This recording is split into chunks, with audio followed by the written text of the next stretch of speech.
सो hi everyone, मैं हूं शिवम द्विवेदी और आप देख रहे हैं अपना पसंदीदा चैनल ज्ञानोदय के गुरुजी। मेरे प्यारे बच्चों, आज वास्तविक संख्या में अगर हम बात करें तो उन क्वेश्चन को डिस्कस करने जा रहे हैं जो हर साल आपके बोर्ड परीक्षा में आते हैं। मेरे प्यारे बच्चों, आप सभी को बहुत अच्छे से पता है कि ये जो क्लासेस अभी हमारी चल रही हैं वो आप सभी की डेमो क्लासेस हैं, शक्ति बैच की फ्री क्लासेस हैं जो कि आप सभी को दी जा रही हैं। तो एक बार मुझे आप सभी लोग ये बता दीजिए, क्या आप लोगों को मेरी आवाज आ रही है और क्या आप लोग मुझे सुन पा रहे हैं क्या? कुछ बच्चों का कहना है कि सर आप क्लास में लेट हो जाते हो। बेटा 7-8 मिनट तो हमें चीज़ों को स्टार्ट करने में लगता है, क्योंकि एक साथ 4-4 कंप्यूटर एक साथ रन कराने होते हैं, तब जा करके क्लासेस चलती हैं। एक तरफ हमें मैं धीरे धीरे करके आप लोग समझ ही जाओगे, तो इसलिए 2-4-5 मिनट लेट होता है। कैसे हो आप लोग कैसे हैं? एक बार फटाफट से बता दो। ठीक, जल्दी से बता दो सारे बच्चे, फिर हम लोग चीजों को स्टार्ट करते हैं। गुड इवनिंग खुशी, आर्यन, अनिकेत, कृतिका, प्रांजल, वेरी गुड, बहुत अच्छी बात है। धीरे धीरे करके हमारे साथ बहुत सारे बच्चे आ गए हैं। बीबीएम, कृष्णा, सलोनी, कृष्णा, देवांत, पंकज, अपेक्षा, खुशी, हजारों की संख्या में बच्चे हैं, तो अब सभी का नाम लेना पॉसिबल नहीं है। बच्चों, बिना देर किए हुए हम लोग अपनी चीजों को फटाफट से स्टार्ट करते हैं और हम आपको बताते हैं क्या आपको करना है। देखो, सबसे पहली चीज ना, पहला काम आपको ये करना है कि जो क्लास अभी आप यहाँ पे आप देख रहे हैं, इस क्लास को देखने से पहले पहले मेरी बात को बहुत ध्यान से सुनना। आपके पास इस समय पर एक पेन और कॉपी होनी ही चाहिए। अगर पेन और कॉपी नहीं है तो आप लोग इस क्लास में फिर आप कैसे पढ़ोगे, आपको चीजें कैसे समझ में आएंगी? तो सबसे पहला काम होगा, तो जब आप पेन और कॉपी लेकर के बैठेंगे तभी आपको बेहतर तरीके से चीजें समझ में आने लगेंगी। तो बिना देर किए हुए हम लोग अपनी चीजों को स्टार्ट करते हैं और हम आपको बताते हैं कि मैथमेटिक्स में कैसे आप लोग बढ़िया करोगे। तो बच्चों, पहला चैप्टर का अगर हम बात करें तो एक लेक्चर हम लोग कर चुके हैं। सारे बच्चे बहुत अच्छे से जानते हो, जहां पर इस चैप्टर में कैसे एचसीएफ निकालते हैं, कैसे एलसीएम निकालते हैं, हम सब कुछ आपको बता चुके हैं। ठीक है, तो आज हम लोग क्या करने वाले हैं, फर्स्ट लेक्चर हमारा कंप्लीट हो चुका था, पिछली क्लास आपने देखी होगी। और अगर पिछली क्लास आपने नहीं भी देखी है तो आपको घबराने की आवश्यकता नहीं है। हम लोग इसका सेकंड पार्ट आज करेंगे, जो कि पहले पार्ट से किसी भी प्रकार से बच्चों ताल्लुक नहीं रखता है। तो अगर बात करें, इस चैप्टर के अंदर 2 एक्सरसाइज हैं। एक्सरसाइज 1.1 में अंकगणित की आधारभूत प्रमेय पढ़ना है और एक्सरसाइज 1.2 में हम लोगों को अपरिमेय संख्याओं का पुनर्भ्रमण पढ़ना है। ठीक है जी, शुरू करें फिर। चलो, तो बिना देर किए हुए शुरू करते हैं। एक ऐसा सवाल जो हर साल बोर्ड के एग्जाम में आता है। जांच कीजिए कि क्या किसी प्राकृतिक संख्या के लिए 6 की घात n अंक 0 पर समाप्त हो सकती है क्या? पहले इस सवाल का हम मतलब समझते हैं कि आखिर ये क्या कह रहा है। उससे पहले हम ये समझते हैं कि जो स्क्रीन के ऊपर सवाल लिखा हुआ है, यह सवाल 2026 की बोर्ड परीक्षा, 2025 की बोर्ड परीक्षा, 2024 की बोर्ड परीक्षा, 2023 की बोर्ड परीक्षा, 2022 की बोर्ड परीक्षा, 20 वाली बोर्ड परीक्षा, ऐसा कोई वर्ष नहीं है जिस वर्ष में यह सवाल हमारे पेपर में ना आता हो। हर साल हमसे पूछा ही जाता है। तो चलिए, मेरी बात को जरा गौर से समझिए। मेरे बच्चों, ये प्रश्न हमसे कह रहा है कि जांच करके दिखाइए कि अगर किसी प्राकृतिक संख्या के लिए, किसी प्राकृतिक संख्या n के लिए, यहां n होना चाहिए, किसी प्राकृतिक संख्या n के लिए संख्या 6 की घात अंक 0 पर समाप्त हो सकती है। तो पहले हम प्रश्न को समझते हैं, है ना। यहां पर हम क्या करते हैं, समझना शुरू करते हैं। ठीक, कैसे समझते हैं? देखो, ये कह रहा है कि अगर हम 6 की घात n कर लें और n की जगह पे हम कोई प्राकृतिक यानी कि कोई एक नेचुरल नंबर रखे। बच्चों, क्या रखे? एक नेचुरल नंबर रखे। What is the natural number? देखो, n एक नेचुरल नंबर, यानी कि नेचुरल नंबर होता है 1 से शुरू होता है, 2 होता है, 3 होता है, 4 होता है, इस तरीके से बढ़ते हुए जाते हैं। ठीक, तो अगर ये कह रहे हैं कि अगर n की जगह हम 1 रख लें, तो चलिए n की जगह हम 1 रखते हैं। तो हमने 6 की घात 1 कर दिया, तो आंसर क्या आ रहा है? 6 आ रहा है।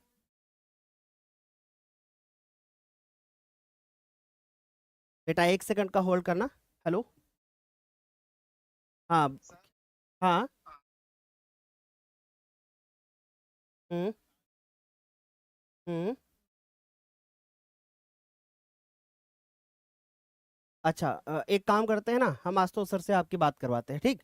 मेरी बात समझना, उसमें घबराना नहीं, ठीक है? जो जो एक्सक्यूज है वो बता देना अपना, है ना? जो भी एक्सक्यूज है वो अपना बताना, बाकी जो भी मतलब अगर कुछ उनकी कुछ डिमांड होती है, कुछ बोलते हैं तो बता देना, ठीक? ठीक, आज तो सर से बात कर लो, बाकी ना सर आप बात कर लीजिए। तो हमने क्या कहा कि 6 की पावर n इक्वल टू 6, 6 की पावर 2 इक्वल टू 36, 6 की पावर 3 इक्वल टू 216। तो आई होप बच्चों यहां तक बढ़िया से आपको समझ में आ रहा होगा। अगर आप गौर से देखोगे तो आपको पता चलेगा कि इकाई का अंक यहां पर 6 दिख रहा है ना? और यहां पर देखोगे तो इकाई का अंक आपको 6 दिख रहा है, यहां पर भी देखोगे कि तो इकाई का अंक आपको 6 दिख रहा है। यानी इसमें हमने गौर से देखा तो हमें हर बार 6 6 6 और 6 ही दिख रहा है, लास्ट में 0 नहीं आ रहा है बेटा। और ये कह रहे हैं कि 0 आके दिखाओ, लेकिन एक बच्चा पीछे से खड़े होकर चिल्लाता है कि ये सुनो मास्टर, अगर हम 6 की घात 36 रख दे तो तब हो सकता है क्या? अगर आप 6 के ऊपर चाहे जितनी भी घात लगा लो, इकाई का अंक हमेशा 6 ही आएगा। अब एक बच्चा कह रहा अगर सर हम 4 के ऊपर चाहे जितनी घात लगा ले तो क्या इकाई का अंक हमेशा 4 ही आएगा? ऐसा भी नहीं होता है, यानी इकाई का अंक बदल सकता है, लेकिन 6 के केस में 6 ही आता है। ये मेरा एक्सपीरियंस है और मैं आपको बता रहा हूं। यानी कुल मिलाकर के हम ऐसे नहीं बता सकते हैं कि अगर हम 6 के ऊपर कितनी घात लगाएंगे तो इकाई का अंक क्या आएगा, इसका कोई नियम होता होगा, हम ऐसे नहीं बता सकते। तो नियम क्या कहता है, अब मेरी बात को गौर से समझना। नियम कहता है कि अगर कभी भी मान लीजिए 6 लिखा है, इस 6 के आप गुणनखंड कर दो तो इसके गुणनखंड कितने आएंगे बताओ? इसके गुणनखंड कितने आएंगे? इसके गुणनखंड आएंगे 2 गुणे 3, ऐसे आएगा भैया। अगर यहां पर 2 भी आता और यहां पर 3 की जगह पर 5 होता तो इसका इकाई का अंक जो होता वो 0 पर समाप्त होता, ऐसे 0 पर समाप्त नहीं होगा। यानी कि किसी भी संख्या के 0 पर समाप्त होने के लिए उसके गुणनखंड में 2 या 5, 2 और 5 दोनों होना चाहिए कम से कम एक एक बार। क्या कॉन्सेप्ट समझ में आया?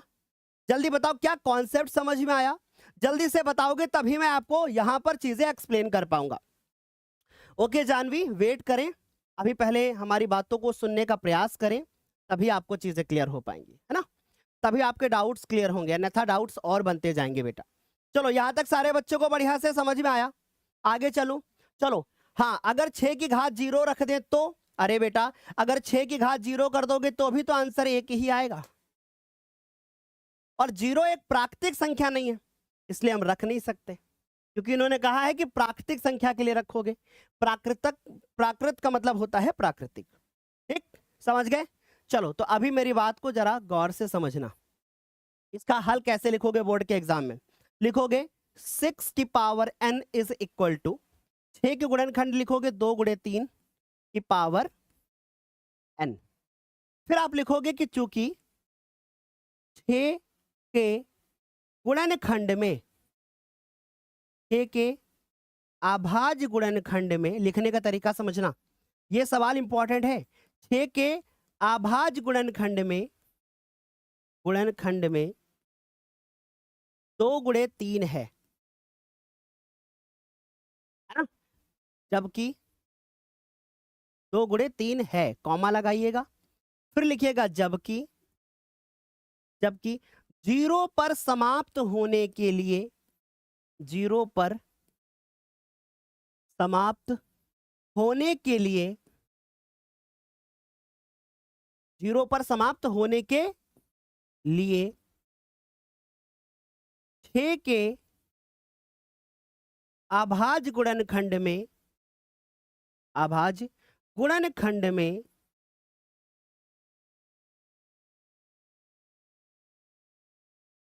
में कम से कम एक बार 2 व 5 होना चाहिए। एक इतनी बात आपको लिखनी होगी, समझ में आई बात? अब आगे क्या करोगे? फिर लिखोगे अतः, या इसलिए, है ना? अतः किसी प्राकृतिक संख्या, और ये बात ऊपर लिखी है देखो, किसी प्राकृतिक संख्या n के लिए 6 की पावर n का मान 0 पर समाप्त नहीं हो सकता है। ये लाइन लिखी है, 0 पर समाप्त नहीं हो सकता है। इतनी बात मेरे बच्चों को बहुत अच्छे से समझ में आई होगी। ठीक, जल्दी से बताओ, क्या यहां तक सारे बच्चों को क्लियर? ठीक है जानवी, मैं आपकी बात समझ गया हूं बेटा, है ना, मैं आपकी बात बिल्कुल समझ गया हूं कि आपको डाउट सेक्शन नहीं मिल रहा है, वो अपडेट करा दिया जाएगा, हो जाए, आपको मिल जाएगा। ठीक, अभी आप क्लास पर फोकस करें, मैं यही आपसे कह रहा हूं। चलो, क्या यहां तक सारे बच्चों को बढ़िया से समझ में आ गया? जल्दी से बताओगे? बढ़िया एकदम। चलो सर, मेरा हिंदी का सिलेबस जो मैम पढ़ाती है वो सेम नहीं है, ऐसा नहीं है बेटा। हिंदी की बहुत सारी बुक्स आती है ना, आपको पता है ना कौन कौन सी, देखो सिलेबस के अकॉर्डिंग बताएं तो एक हिंदी साहित्य, आपने सिलेबस डिस्कशन नहीं देखा है, इसका मतलब आपको सिलेबस डिस्कशन का वीडियो देखना चाहिए, तो आपको पता होगा कि आपके बोर्ड का सिलेबस क्या है ना। वाराणसी चैप्टर अनिवार्य संस्कृत का पहला चैप्टर है। चलो, यहां तक बढ़िया से समझ में आया? फिर से रिपीट कर देता हूं, मेरी बात को जरा गौर से समझना। मैं ये कह रहा हूं कि अगर कभी भी, मेरी बात समझने की कोशिश करना बच्चों, मैं ये कह रहा हूं कि अगर कभी भी ऐसा सवाल आता है तो हम कैसे करेंगे, गौर से सुनो। हम सीधे लिखेंगे, देखो 6 की घात n है, हम 6 को लिख सकते हैं 2 गुणे 3 और इसकी पावर n है। हम लिख देंगे 6 के गुणनखंड में, देखो अपने शब्दों में, मान लो आपको कुछ नहीं आता, अपने शब्दों में कैसे लिखोगे, आप लिखोगे 6 के अभाज्य गुणनखंड में 2 गुणे 3 आता है, जबकि 0 पर समाप्त होने के लिए 2 गुणे 5 होना चाहिए, अतः यह 0 पे समाप्त नहीं होगा, बात खत्म। बोलो, क्या समझ में आ गई बात? बढ़िया से एकदम, वेरी गुड, बहुत अच्छे से समझ में आ गया होगा, किसी प्रकार की कोई भी समस्या नहीं हुई होगी। चलें, चलो सर, ऐप पर क्लास कब से चलेगी? सोमवार से आप सभी की क्लासेस 4 बजे से शक्ति बैच यानी कि ज्ञानोदय की गुरुजी ऐप पर शुरू होने वाली हैं। जिन बच्चों ने अभी तक बैच से नहीं, जो बच्चे अभी तक बैच से नहीं जुड़े हैं, वो सारे बच्चे जरूर से जरूर बैच से जुड़ जाएं। अब ये सवाल देखो, ये 2025 में आया था, 26 में नहीं आया था, तो हो सकता है कि आपको इसी तरीके से बन करके आया था, लेकिन एग्जैक्ट यही सवाल नहीं पूछा गया था, अंक जो थे वो बदले हुए थे मेरे प्यारे बच्चों। चलो, तो अब इस सवाल को जरा गौर से समझना, अंक बदले हुए थे 2026 में जब सवाल आया तो इसके अंक बदले थे। अब इसमें 2 सवाल हैं, जरा पढ़ो क्या लिखा है। लिखा है कि व्याख्या कीजिए कि, फिर एक यहां पे संख्या लिखी गई है, फिर एक ये लिखी गई है, कह रहे हैं भाज्य संख्याएं क्यों हैं। आपको पता होना चाहिए कि भाज्य संख्याएं क्या होती हैं। क्या किसी बच्चे को पता है कि भाज्य संख्या क्या होती है? एक बार फटाफट से बताओ, ठीक, जल्दी से बताओ टाइप करके कि भाज्य संख्याएं क्या होती हैं।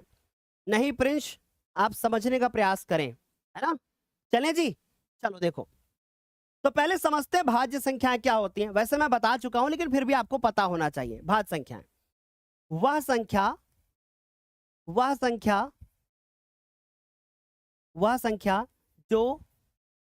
जो स्वयं से, समझने का प्रयास करिए, वह संख्या जो स्वयं से, एक से तथा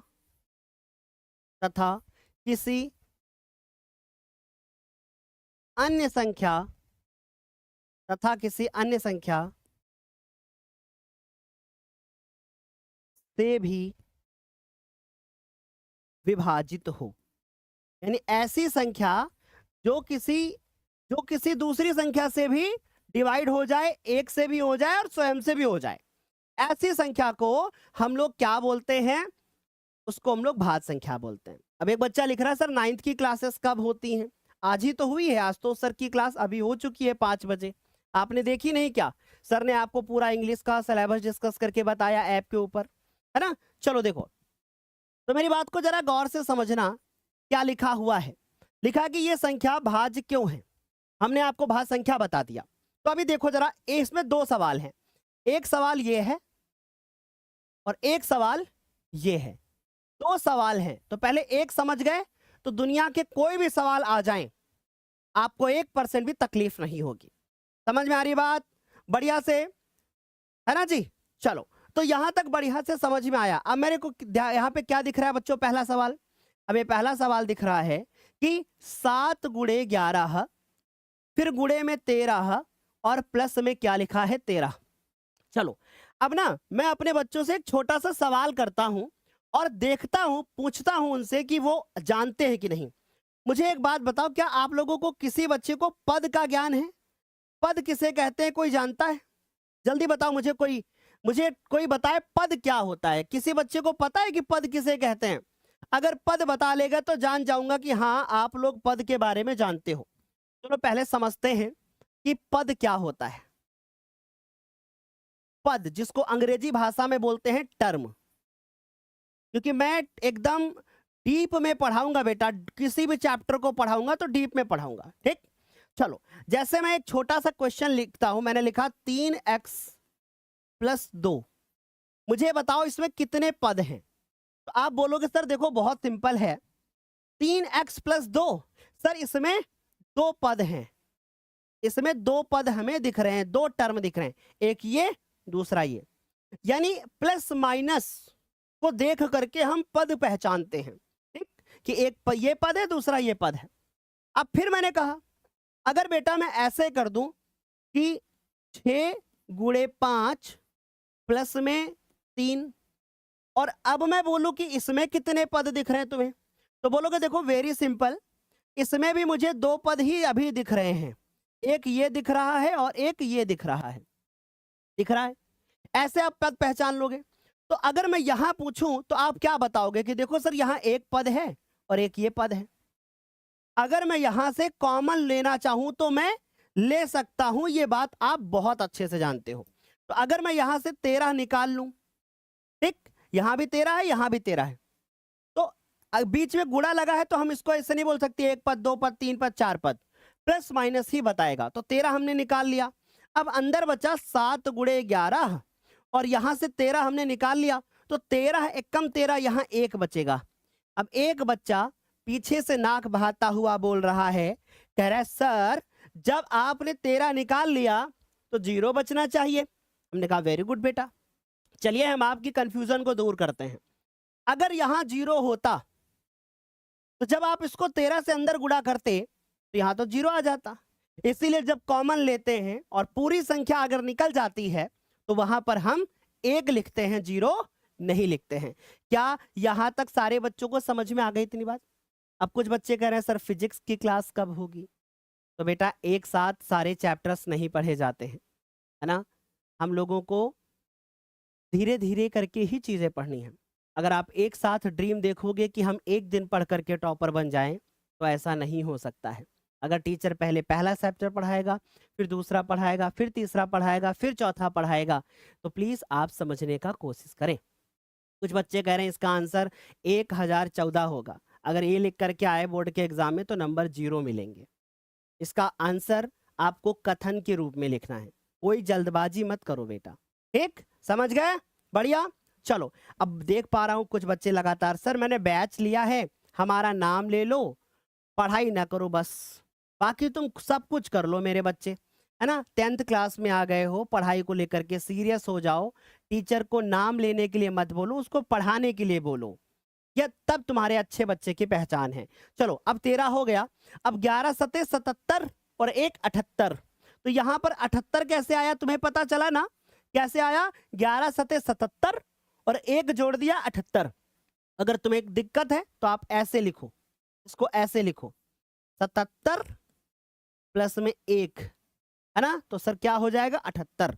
तो सर ये हो जाएगा 13 और ये हो जाएगा 78। तो सर अगर हम ध्यान से देखें, इसको अगर गुणा करेंगे तो कुछ ना कुछ तो आएगा। अब भाई 1014 भी आ सकता है, लेकिन 1014 नहीं लिखना है आपको। आपको लिखना है कि देखो जो ये संख्या लिखी है वो खुद से भी डिवाइड हो तो जाएगी ही, 1 से भी डिवाइड हो ही जाएगी, लेकिन वो 13 से भी डिवाइड हो जाएगी, और ये 78 से भी डिवाइड हो जाएगी, 2 से भी डिवाइड हो जाएगी, क्योंकि सर 2 तो 78 से डिवाइड हो जाता है। इसका ये मतलब हुआ, हम लोग लिखेंगे कि चूंकि क्योंकि यह संख्या एक से, स्वयं से, एक से, स्वयं से तथा अन्य संख्या से भी विभाजित है। क्योंकि ये डिवाइड हो जाएगी 78 से भी, 13 से भी विभाजित है ना, इसलिए यह भाज्य संख्या है। तो अगर ऐसे लिखोगे तो टीचर आपको पूरे नंबर देगा। क्या यहां तक आप सभी को समझ में आया? जल्दी बताओ, क्या यहां तक सारे बच्चों को समझ में आया? फटाफट से। ओके, थैंक यू आदित्य, है ना? बढ़िया, एकदम सारे बच्चों को बहुत अच्छे से समझ में आ गई, है ना? सर आपने 11th से झूठा प्रॉमिस किया था। अब बेटा आप मुझे झूठा कह लो या गद्दार कह लो, कुछ भी कह लो, जो मेरी समस्याएं थी वो हमने आप सभी के सामने रखा। हमने किसी बच्चे से झूठ नहीं बोला, है ना? अब आप कहने को आप मुझे कुछ भी कह लीजिए, मुझे सब एक्सेप्ट है। आप मुझे अगर इस वक्त आकर के गाली भी देंगे ना तो मैं वो भी बर्दाश्त कर लूंगा, लेकिन मैं अपने कार्यों से ईमानदार हूं। मुझे पता है कि मैंने झूठ नहीं बोला बेटा। चलो यहां तक समझ में आ गया सारे बच्चों को? अब ना दूसरा सवाल कर लेते हैं। पहला सवाल तो हो गया, चलो दूसरा सवाल देखो। अब दूसरा सवाल क्या है? दूसरा सवाल हम ये वाला डिस्कस करेंगे। अब ये वाला, अब इसको कैसे करना है ध्यान से देखो। दूसरा भी बहुत आसान है।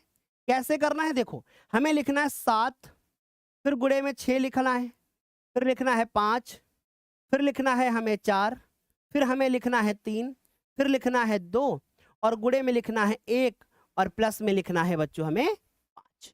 ठीक, सब बढ़िया से। अब देखो इनमें से 5 हमें जो दिख रहा है यहां पर भी दिख रहा है और 5 हमको यहां पर भी दिख रहा है। इसका मतलब 5 को बाहर निकाल लो। 5 बाहर निकाल लिया, ये हो गया 7 गुणे 6 गुणे 4 गुणे में 3 गुणे में 2 गुणे में 1 और प्लस में यहां पर 1। बस इतनी सी बात हमें लिखनी है। ठीक, और मुझे वही पीछे वाला स्टेटमेंट की, चूंकि ये 5 से डिवाइड है, ये जो भी संख्या आएगी सॉल्व होके वो 5 से डिवाइड होगी। होगी कि नहीं होगी बताओ? बिल्कुल होगी बेटा, है ना? समझ गए? तो हम क्या लिखेंगे? हम लोग लिखेंगे चूंकि यह संख्या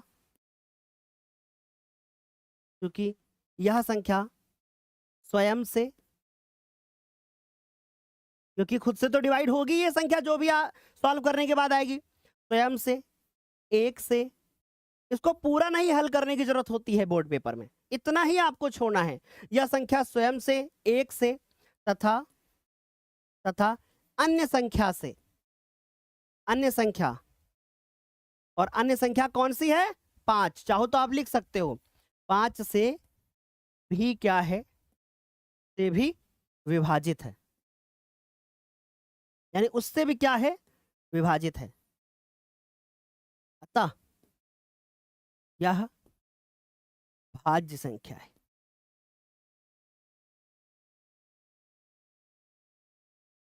तो आई होप ये बात आपको बहुत अच्छे से समझ में आ गई। क्या यहां तक सारे बच्चों को बढ़िया से समझ में आ गया? सर बैच का टाइम टेबल क्या है? बैच का टाइम टेबल बैच के ऊपर दे दिया गया है। बैच के टाइम टेबल में इस तरीके से है कि आपके स्कूल के बाद आपकी क्लासेस होंगी, है ना? चलो यहां तक सारे बच्चों को बहुत अच्छे से समझ में आ गया। ठीक, बहुत अच्छी बात है। कुछ बच्चे कह रहे हैं कि सर क्लास शुरू होने के बाद में हमारे पास नोटिफिकेशन आया है, इसलिए मैं क्लास में लेट हो गया हूं। देखो बेटा एक बात बताइए मुझे बहुत प्यार के साथ में, एक छोटा सा सवाल आपसे करता हूं, मुझे प्लीज बताइए। और ये सवाल जो दिख रहा है स्क्रीन पे, ये सवाल बहुत इंपॉर्टेंट है, लेकिन उससे ज्यादा हमारे लिए, हम जो आपको बताने जा रहे हैं वो ज्यादा इंपॉर्टेंट है। अगर मैं आपसे एक बात बोलूं, मैं आपसे बोलूं कि आपके स्कूल का टाइम 7:15 है। आप जब पहली बार स्कूल गए होंगे तो आपको बता दिया गया होगा कि 7:15 पे आपका स्कूल है, या 8 बजे का आपका स्कूल है। तो क्या आपके टीचर आपको रोज कॉल करके बोलेंगे कि बेटा 7:15 पे स्कूल आना है, क्लास शुरू हो गई है, जल्दी से आ जाओ? नहीं बोलेंगे ना। इट्स योर रिस्पॉन्सिबिलिटी, कि इट्स योर रिस्पॉन्सिबिलिटी कि आपको पता होना चाहिए कि भैया ज्ञानोदय के गुरुजी पर 6 बजे सर ने क्लास करने के लिए बोला था, तो हमें 6 बजे क्लास करने जाना है। 6 बजे सर ने बोला था, हर हालत में सर 6:05 तक तो स्टार्ट कर ही देंगे, है ना? तो इट्स योर रिस्पॉन्सिबिलिटी। और मुझे लगता है कि हर बच्चे को कक्षा 10 में आने के बाद रिस्पॉन्सिबल हो जाना चाहिए, संस्कार आ जाने चाहिए उसके अंदर, उसको पता होना चाहिए कि भैया क्लास है तो मुझे जाना है, घड़ी देखना सबको आता है। चलो, तो अभी 7वां सवाल हमारी नजरों के सामने क्या है, गौर से देखो, इंपॉर्टेंट है, मोस्ट इंपॉर्टेंट सवाल है, मोस्ट इंपॉर्टेंट सवाल है, मेरी बात को पहले समझो। और कई बार बोर्ड के एग्जाम में पूछा भी गया है। सवाल देखिए क्या कह रहा है, कह रहा है किसी खेल के मैदान के चारों ओर एक वृत्ताकार पथ है, यानी खेल का मैदान है, उसके चारों तरफ इस तरीके से एक वृत्ताकार पथ है। वृत्ताकार मतलब क्या होता है, एक वृत्त होता है बेटा, एक वृत्ताकार पथ है, ये खेल का मैदान है, उसके चारों ओर एक पथ है, ठीक। फिर कह रहे हैं एक लड़की है जिसका नाम है सोनिया, सोनिया को 18 मिनट लगते हैं एक चक्कर लगाने में। यानी एक लड़की है जिसका नाम क्या है, जिसका नाम है सोनिया, मान लेता हूं कि यह सोनिया है, और सोनिया को एक चक्कर लगाने में 18 मिनट लगते हैं, एक चक्कर लगाने में 18 मिनट सोनिया को लगते हैं, मैंने 18 मिनट लिख दिया, ठीक। जबकि इसी मैदान का एक चक्कर लगाने में, एक चक्कर लगाने में रवि को 12 मिनट लगते हैं। सर शॉर्ट आउट हो गया, 12 मिनट लगते हैं, ठीक। अब एक दूसरा है जिसको क्या लगते हैं, कितना मिनट लगता है, कि 12 मिनट लगता है, ठीक, 12 मिनट लगता है बेटा, कितना मिनट लगता है, 12 मिनट लगता है, जिनका नाम है रवि। अब सवाल ये कह रहा है कि अगर दोनों लोग मान लो एक ही स्थान से चलना शुरू करें, तो मान लेता हूं कि यहां से चलना शुरू करते हैं, ठीक, और एक ही समय पर चलना शुरू करें, यह भी बात आपको समझ में आ गई, ठीक। एक ही समय पर चलना शुरू करें, एक ही स्थान से चलना शुरू करें, तो कितने समय बाद वे पुनः प्रारंभिक स्थान पर मिल जाएंगे। अब तो सवाल तुम्हें समझ में आ गया होगा कि कितने समय पश्चात वो पुनः प्रारंभिक स्थान पर मिलेंगे, ये आप सभी को बताना है, ठीक। अब समझ में आया सवाल। चलो अब मैं तुम्हें एक सवाल एक छोटा सा कुछ करके दिखाता हूं, कोई चीज, जैसे मैंने कहा है सोनिया एक चक्कर मार के आओ, उसने एक चक्कर मारा, कितनी देर लगी उसको, 18 मिनट, ठीक। मैंने कहा रवि एक चक्कर मार के आओ, उसको 12 मिनट लगे। तो रवि ने कहा सर सोनिया 2 चक्कर लगा ले, तो सोनिया को 18 36 लग गया, और रवि को 1 2 3, रवि 3 चक्कर लगाएगा और सोनिया 2 चक्कर लगाएंगी, तो दोनों को समान समय लगेगा। और जब वो समान समय और समान जगह से चलना शुरू कर रहे थे, तो 36 मिनट के बाद वो दोनों फिर से उसी स्थान पे मिल जाएंगे। समझ में आ गई बात, कुछ समझ में आया, आंसर तो पहले पता चल गया, प्रश्न तो सॉल्व नहीं हुआ। तो मैंने कहा रवि को 1 चक्कर 2 चक्कर 3 चक्कर लगाने में 36 मिनट, 12 12 12 जोड़ के 36, और सोनिया को 18 18 36, यानी सोनिया 2 चक्कर लगा ले, रवि 3 चक्कर लगा ले, तो वापस उसी स्थान पे मिल जाएंगे।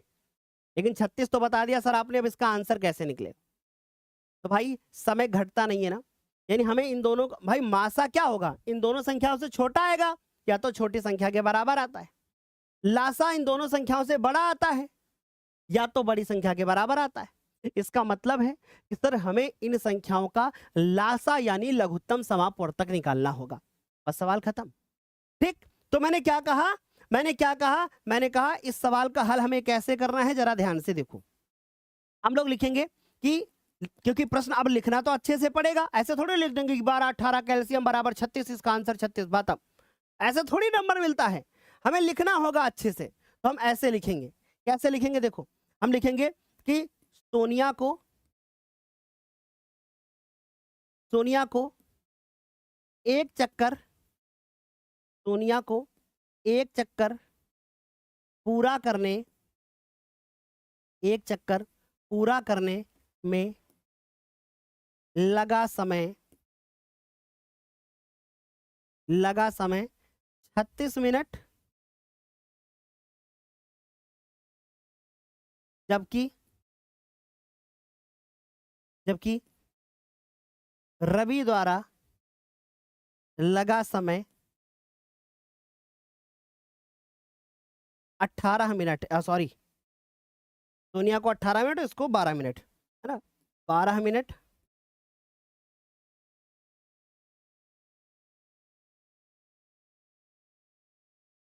है ना, दोनों के एक ही स्थान पर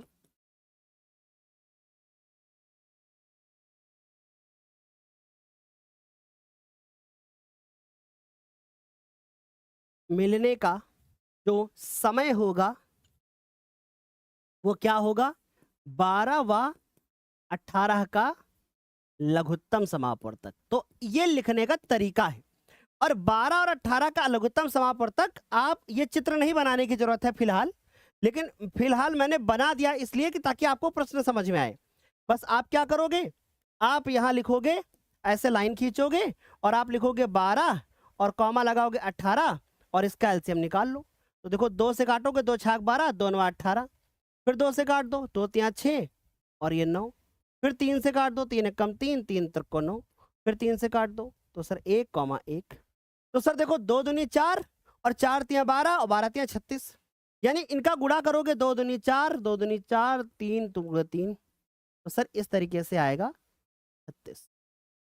यानी जो समय लगेगा वो क्या लगेगा, 36 मिनट लगेगा। ऐसे लिखने का तरीका होता है। बताइए क्या समझ में आया? सर क्या कल संडे को टेस्ट देना है? बेटा ये सारी जानकारी हमने आप सभी को बताई थी, मैंने कहा था अभी तो हम पढ़ना शुरू कर रहे हैं, अभी तो हमारा किसी सब्जेक्ट में कोई चैप्टर खत्म नहीं हुआ है, अभी तो हमने जस्ट 2 दिन पहले पढ़ना शुरू किया है। तो हम अगले सप्ताह में टेस्ट लेंगे आप लोगों का संडे को बैच के अंदर, है ना? हाँ, क्या सर बोर्ड पेपर में ऐसे ही लिखना होगा? बिल्कुल ऐसे ही लिखना होगा। ठीक, क्या यहां तक सारे बच्चों को बढ़िया से समझ में आ गया? बिल्कुल आपकी रिक्वेस्ट सुनेंगे आराधना गिरी जी, हम आपकी बहुत रिस्पेक्ट करते हैं, सभी बच्चों की बहुत रिस्पेक्ट करते हैं, सभी की भावनाएं हमारे दिल के साथ में जुड़ी हैं, लेकिन हर वक्त हम एक ही चीज के बारे में बात करें तो इससे हम पढ़ाना कब शुरू करेंगे, है ना?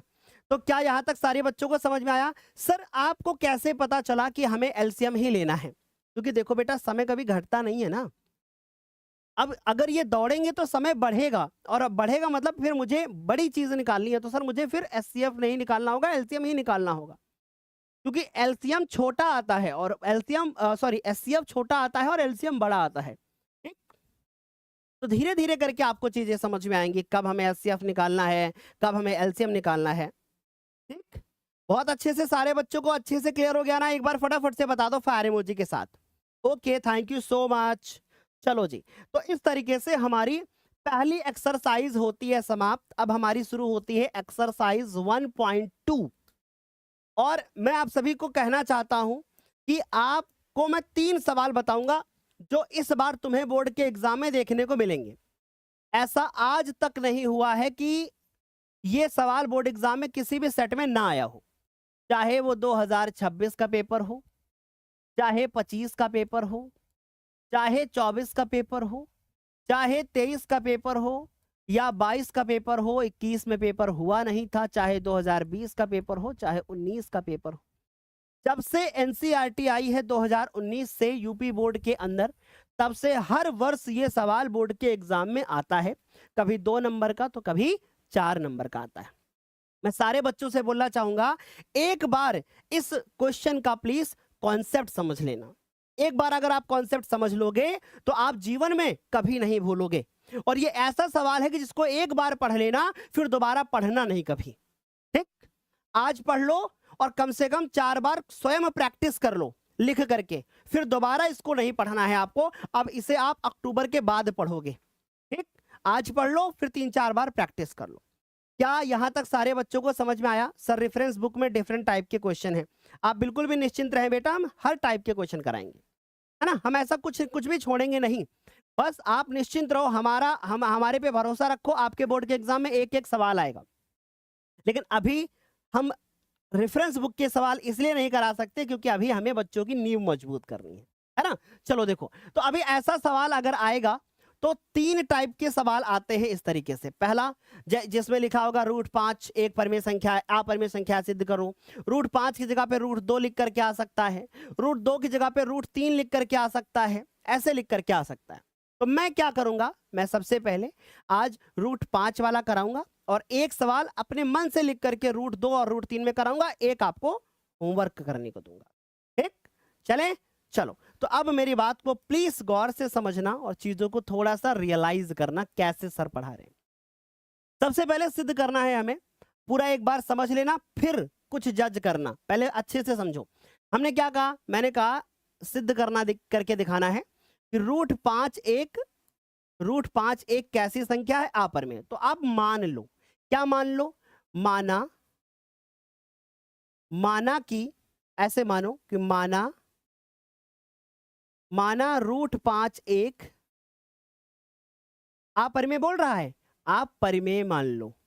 सर परिमेय क्यों, मैं अभी आपको समझाता हूं प्रश्न कैसे करना है। ठीक, कि परिमेय संख्या है। जैसे मैंने कहा कि हमारी क्लास में एक कोई बच्चा है जिसका नाम है अभय। मैंने कहा अभय गंदा लड़का है। अरे अभय, मैंने तुम्हें गंदा कह दिया है ना। मैंने कहा अभय गंदा लड़का है, मैंने कहा अभय गंदा लड़का है। तो मैंने कहा सिद्ध करके दिखाओ कि अभय गंदा लड़का है। मैंने कहा सिद्ध करके दिखाओ कि अभय गंदा लड़का है। अभय ने कहा हाँ सिद्ध करके दिखाओ। तो मैंने कहा माना अभय अच्छा लड़का है, यानी मैं मान लेता हूं, क्योंकि गणित में मान लेते हैं ना।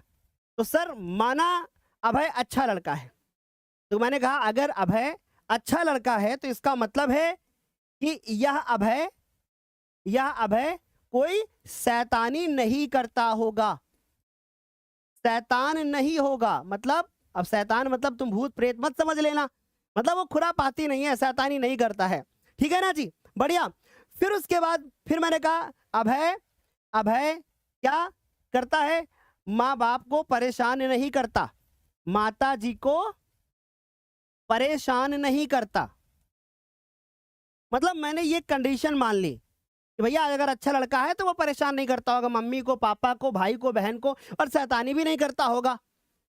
ये मैंने उल्टा मान लिया। लेकिन मैं जब इसको दिखा रहा था कि अभय अच्छा लड़का है, तो रास्ते में मुझे इस चीज का एहसास हुआ कि अरे अरे अरे ये तो शैतान ही निकल गया, अरे अरे ये तो अपनी मम्मी को गाली भी देता है, मारता भी है मम्मी को। इसका मतलब अभय अच्छा लड़का नहीं है, अभय गंदा ही लड़का है। सेम सवाल भी ऐसा है कि √5 एक अपरिमेय संख्या है। मैंने मान लिया कि √5 एक परिमेय संख्या है, और अगर ये परिमेय संख्या है तो जाहिर सी बात है कि इसको a/b रूप में लिख सकते होंगे, और b क्या होगी, एक ऐसी संख्या होगी जो 0 नहीं होगी। तो इसका ये मतलब है हम पहले ये मानेंगे कि यह परिमेय संख्या है, फिर रास्ते में पता चलेगा कि अरे भैया हमने जो माना है वो बात गलत है, और अगर वो बात गलत है तो इसका मतलब है कि यह एक अपरिमेय संख्या है। सवाल खत्म। क्या यहां तक सारे बच्चों को समझ में आया? सर मैराथन कब से चलेगा? मैराथन अभी वाली क्लास खत्म हो जाएगी, उसके बाद तुरंत मैराथन चलाएंगे। अभी उसके बाद 8 बजे रात से मैराथन शुरू करेंगे मेरे लाल, और परसों खत्म करेंगे मैराथन। जब तक तुम्हारे पेट में गुड़गुड़ नहीं होने लगेगी मैं तुम्हें छोड़ूंगा नहीं। जब तक तुम ये नहीं बोलोगे कि सर अब छोड़ दो हमें पॉटी आ रही है, मैं तब तक पढ़ाऊंगा। तुम बिल्कुल भी टेंशन मत लो। अभी क्लास 10th की शुरुआत हुई मेरे लाल, इतनी बड़ी मैराथन कराएंगे कि तुम्हारा सर वर सब एक साथ दर्द होने लगेगा मेरे लाल। तुम एक ही दिन में टॉपर बन जाओगे, तुम बिल्कुल भी परेशान मत हो। लेकिन अभी पहले कॉन्सेप्ट क्लियर कर लो। गधा कहीं का, एक ही दिन में इनको टॉपर बनना है। देखो जरा ध्यान से, अभी मैंने क्या कहा बच्चों, इसीलिए बोलते हैं आगे आगे ना भागो, नहीं डांट खाओगे मेरे से। √5 एक परिमेय संख्या है। तो अभी मैं पढ़ा रहा हूं, मैराथन कब से होगी? इनको बता दिया होगा किसी ने कि सब कुछ मैराथन से ही आता है, तुम बस मैराथन कर लेना और कुछ ना करना। कॉन्सेप्ट नहीं पूरे करना, सर इतना डिटेल में पढ़ा रहे हैं वो नहीं करना, तुम खाली मैराथन कर लेना। तो माना √5 एक परिमेय संख्या है, दिमाग लगाओ इधर। तो भाई आप √5 को ऐसे लिख सकते हो, कैसे लिख सकते हो कि √5 बराबर a/b लिख सकते हो। a/b बोलो समझ गए जी, मजा आ गई यहां तक? ठीक, तो a/b हमने लिख लिया। अब क्या करें, अब b को इधर लिख दे। ठीक, तो सर आएगा हमारे पास √5 और फिर आएगा b और मेरे बच्चे फिर आएगा a, है ना। a और b में अगर हम बात करें तो हम यहां लिखेंगे कि जहां ये जो a और b है, a व b ये कैसी संख्याएं हैं, ये सह अभाज्य है। अब सह अभाज्य क्या होती हैं? दो ऐसी संख्याएं होती हैं, दो ऐसी संख्याएं हैं जिनका मासा एक होता है, उनका कोई उभयनिष्ठ गुणनखंड नहीं होता। ये बात हमने पहली क्लास में पढ़ाई थी, है ना, जहां ए और बी सहअभाज्य संख्याएं हैं, सहअभाज्य संख्याएं हैं, ठीक। और दूसरी चीज, तथा b का मान 0 नहीं है, क्योंकि b का मान अगर 0 हो जाएगा, अगर इस b का मान 0 हो जाएगा तो किसी भी संख्या को जब हम 0 से डिवाइड करते हैं तो उसका जो आंसर आता है वो अपरिभाषित आता है, यानी किसी संख्या को हम 0 से डिवाइड नहीं कर सकते। ये बात आप याद रख लेना। क्या यहां तक सारे बच्चों को समझ में आ गया बच्चों? बढ़िया से, वेरी गुड। हाँ, अब एक बच्चा कह रहा है सर हमारे स्कूल में ए और बी की जगह पर p बटे q करवाया गया है। कोई बात नहीं, आप p बटे q कर लो, m बटे n कर लो, करना तुम्हें सवाल ऐसे ही होगा, बस जहां a होगा वहां p कर लेना, जहां b होगा वहां q। नंबर तो नहीं कटेंगे, बिल्कुल नहीं कटेंगे। यहां तक समझ में आया? फिर अब हम क्या करेंगे, हम इस रूट को हटाना चाहते हैं, जो ये वर्गमूल लगा है इसको हटाना चाहते हैं, तो हम लिखेंगे दोनों पक्षों का वर्ग करने पर, वर्ग करने से क्या होता है, यह वर्गमूल समाप्त हो जाता है, ठीक। तो इसका वर्ग कर दो, तो √5, फिर उसके बाद b, फिर इसके ऊपर वर्ग लगा दो, ठीक, और फिर a के ऊपर भी वर्ग लगा दो। अच्छा, √5 का वर्ग करोगे तो 5 आएगा, और उसके बाद b का वर्ग करोगे तो b² आएगा, है ना, और बराबर में a² आएगा। √5 के ऊपर जब वर्ग लगा होता है तो हमारा जो आंसर आता है वो क्या आता है, हमारा आंसर आता है भैया कि अगर हम किसी के ऊपर वर्ग लगा दिए हैं और उसके ऊपर वर्गमूल भी लगा है तो दोनों हट जाते हैं और आंसर कितना आ जाता है, वही संख्या हमारी उत्तर आती है। तो आई होप ये बातें आपको बढ़िया से समझ में आई होंगी, अच्छे से चीजें जो है वो आपको क्लियर हुई होंगी, ठीक। अब इस 5 को नीचे ले जाओ तो आ जाएगा b² बराबर a² बटे में कितना हो जाएगा 5। ये बात आपको समझ में आई हो, ठीक। तो ये आ जाता है 20, ठीक। तो हम लोग लिखेंगे कि चूंकि a² 5 से विभाजित है, यानी a² जो है वो 5 से डिवाइड हो जाता है। ये बात सारे बच्चों को समझ में आ गई होगी कि a² जो है 5 से डिवाइड हो रहा है। ये सवाल हर साल बोर्ड पेपर में आता है, इस बात का ध्यान रखिएगा। तो अब जरा गौर से समझो, अगर मैं आपसे एक सवाल पूछूं, मैं कहूं कि 5 का स्क्वायर, ऐसे कर दो, ऐसे कि 6 का स्क्वायर 3 से डिवाइड है। चलो देखो है कि नहीं, 6 छाक 36, 36 बटे 3, 3 एक कम 3, और ये देखो कट गया। तो क्या ऐसा नहीं हो सकता कि 6 को आप ऐसे लिख दो, और फिर मैं आपसे पूछूं क्या 6 जो है वो 3 से डिवाइड है? आप बोलोगे देखो सर, अरे जब 6 का स्क्वायर डिवाइड हो रहा था तो 6 भी डिवाइड हो जाएगा गुरुदेव। इसका मतलब ये हुआ कि जब ये a² 5 से डिवाइड होता है तो a भी डिवाइड होता है ना। तो यही बात फिर से लिखनी है, यही बात फिर से लिखनी है, इसलिए a भी 5 से विभाजित होगा। जब a² हो रहा था तो a भी हो रहा होगा, जैसे इधर 6 का स्क्वायर हो रहा था तो फिर 6 भी हो रहा होगा। कॉन्सेप्ट समझ में आ रहा है कि नहीं बताओ? क्या कॉन्सेप्ट समझ में आ रहा है? चीजें धीरे धीरे, अगर आपको 5% भी समझ में आ रहा है तो बेटा फिर तुम लकी हो, और अगर 5% नहीं 0 आ रहा है तो भी तुम्हें पढ़ना ही है, क्योंकि अगर मेरे बताए से ये चीज ना समझ में आई तो फिर तुम्हें दिक्कत होगी। और अगर 5% आ रहा है, वेल डन, बहुत अच्छी बात है। जब अभी दोबारा बताएंगे यही सवाल, फिर तीसरी बार यही सवाल बताएंगे, तब आएगा। हार मत मानना कि अरे कठिन है मैं नहीं कर पाऊंगा, कठिन हो चाहे आसान हो, हमें करना ही करना है ना जी, ठीक। सर हमारी बुक में कुछ और दिया है, कुछ दिया हो, हम आपको 10-11 साल से पढ़ा रहे, तुम निश्चिंत रहो, यही करके आए, ठीक। माना √5 एक परमेय संख्या है, तो सर √5 बराबर a बटा b, हमने b को इधर भेजा, हमने कहा दोनों पक्षों का वर्ग कर दो, वर्ग कर दिया, 5b² हो गया बराबर a² हो गया, 5 को नीचे ले गए तो सर a² डिवाइडेड बाई 5 हो गया। मैंने कहा a 5 से विभाजित है, विभाजित है तो सर ए भी 5 से विभाजित होगा। ठीक, चलो अब यही बात ऐसे लिखी हो सकती थी कि ए स्क्वायर 5 से विभाज्य है, तो भी वही बात है। ठीक, समझ में आ रही बात बहुत अच्छे से। चलो अब आगे बढ़ते हैं, देखो जरा ध्यान से। अब हम लोग लिखेंगे, ध्यान से देखना, अब हम लोग लिखेंगे कि ए स्क्वायर तो ए तो 5 से डिवाइड हो रहा है, अगर बी भी 5 से डिवाइड हो जाए तो मजा आ जाएगा। तो अब हम ये सिद्ध करके दिखाएंगे कि देखो बी भी 5 से डिवाइड होता है, ए तो हो रहा है। अब बताओ अगर दो संख्याएं हैं, एक संख्या हमने कहा 25 है और एक संख्या हमने कहा 30 है। मैं पहले कह रहा हूं ये दोनों संख्या सहभाज्य हैं, पहले ये बात कह रहा हूं, फिर मैं कह रहा हूं दोनों 5 से भी डिवाइड हो जाती हैं, इसका मतलब दोनों में से एक का बात सही है। यानी मैं ये भी कह दूं कि ए और बी सहभाज्य हैं और मैं ये भी कह दूं कि ये दोनों 5 से डिवाइड है, बेटा बात गलत है। एक ही चीज सही हो सकती है। तो देखो जरा ध्यान से, मैं क्या करूंगा, मैं लिखूंगा कि माना पुनः, यानी फिर से, पुनः मतलब होता है पुनः यानी फिर से, पुनः माना, पुनः फिर से ये मानते हैं कि जो ए स्क्वायर है उसमें जो ए लिखा है, पुनः माना ए बराबर 5c, ऐसा माना। सर 5 क्यों माना और c क्यों माना? c मतलब कोई दूसरा चर माना, और 5 इसलिए क्योंकि यहां 5 लिखा था इसलिए। ठीक, तो अब इस a की जगह पे 5c रखो, तो अब यहां रखेंगे बी स्क्वायर, फिर a की जगह पे रखो 5c, स्क्वायर है तो स्क्वायर लगा दो, नीचे बटे में 5 लगा दो।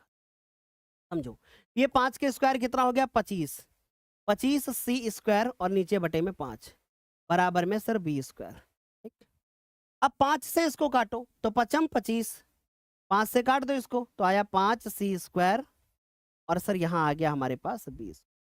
ये पता चला ना कैसे हुआ, 5 एकम 5 और 5 25। ठीक, अब मैं इस 5 को नीचे लाऊंगा तो sir B square divided by 5 बराबर में सी स्क्वायर। तो मैं लिखूंगा कि चूंकि हमार बड़ा भाई बैठा सरकार में,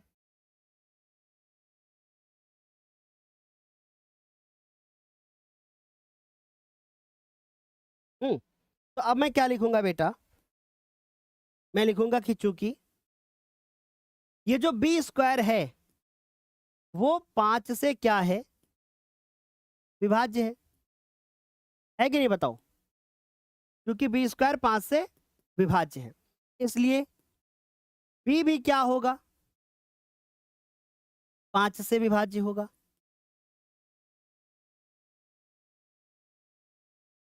अब ये बात तो गलत हो गई, मैं ये भी कह रहा हूं कि ए और बी दोनों 5 से डिवाइड हैं और मैं ये भी कह रहा हूं कि ये दोनों सहभाज्य हैं। अब दोनों में से एक ही बात सही है। जैसे मैं बोलूं अभय गंदा लड़का है और मैं ये भी बोलूं कि अभय अच्छा लड़का है, मैं ही बोल रहा हूं, इसका ये मतलब है दोनों में एक ही बात सही है। या तो गंदा लड़का हो सकता है तो अच्छा हो सकता है, वैसे ही या तो ये सहभाज्य हो सकती है या तो 5 से डिवाइड हो सकती है। यानी यहां पर विरोध उत्पन्न हो रहा है, यहां विरोध का आभास हो रहा है, और जब विरोध का आभास होता है तो बातें गलत होती हैं, अर्थात विरोधाभास होता है तो एक ही बात सही हो सकती है। और जब विरोधाभास उत्पन्न हो जाएगा तो मैं बोल दूंगा कि ये परिमेय संख्या नहीं है, ये तो अपरिमेय संख्या है। तो मैं क्या लिखूंगा, लिखेंगे हम लोग यहां विरोधाभास उत्पन्न हो रहा है। किसका विरोधाभास उत्पन्न हो रहा है, किस चीज का, वो मैं बता चुका हूं। या तो ये 5 से विभाज्य है या तो फिर ये सहभाज्य है ना। यहां विरोधाभास उत्पन्न हो रहा है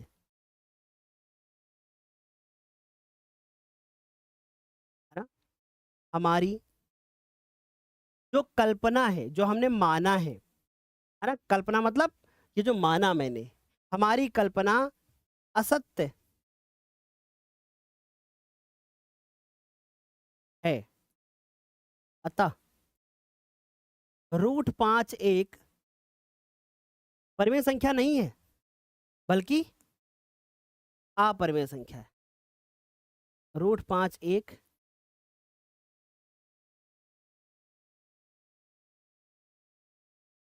अपरिमेय संख्या। क्या ये चीजें अभी अच्छे से क्लियर हुई? सर इसका answer Q square divided by 5 बराबर एम स्क्वायर आंसर है। रूट 5 एक परमेय संख्या है। अरे नहीं बेटा, वैसे नहीं लिखना होगा, इसको ऐसे ही लिखना होगा जैसे मैंने लिखा है।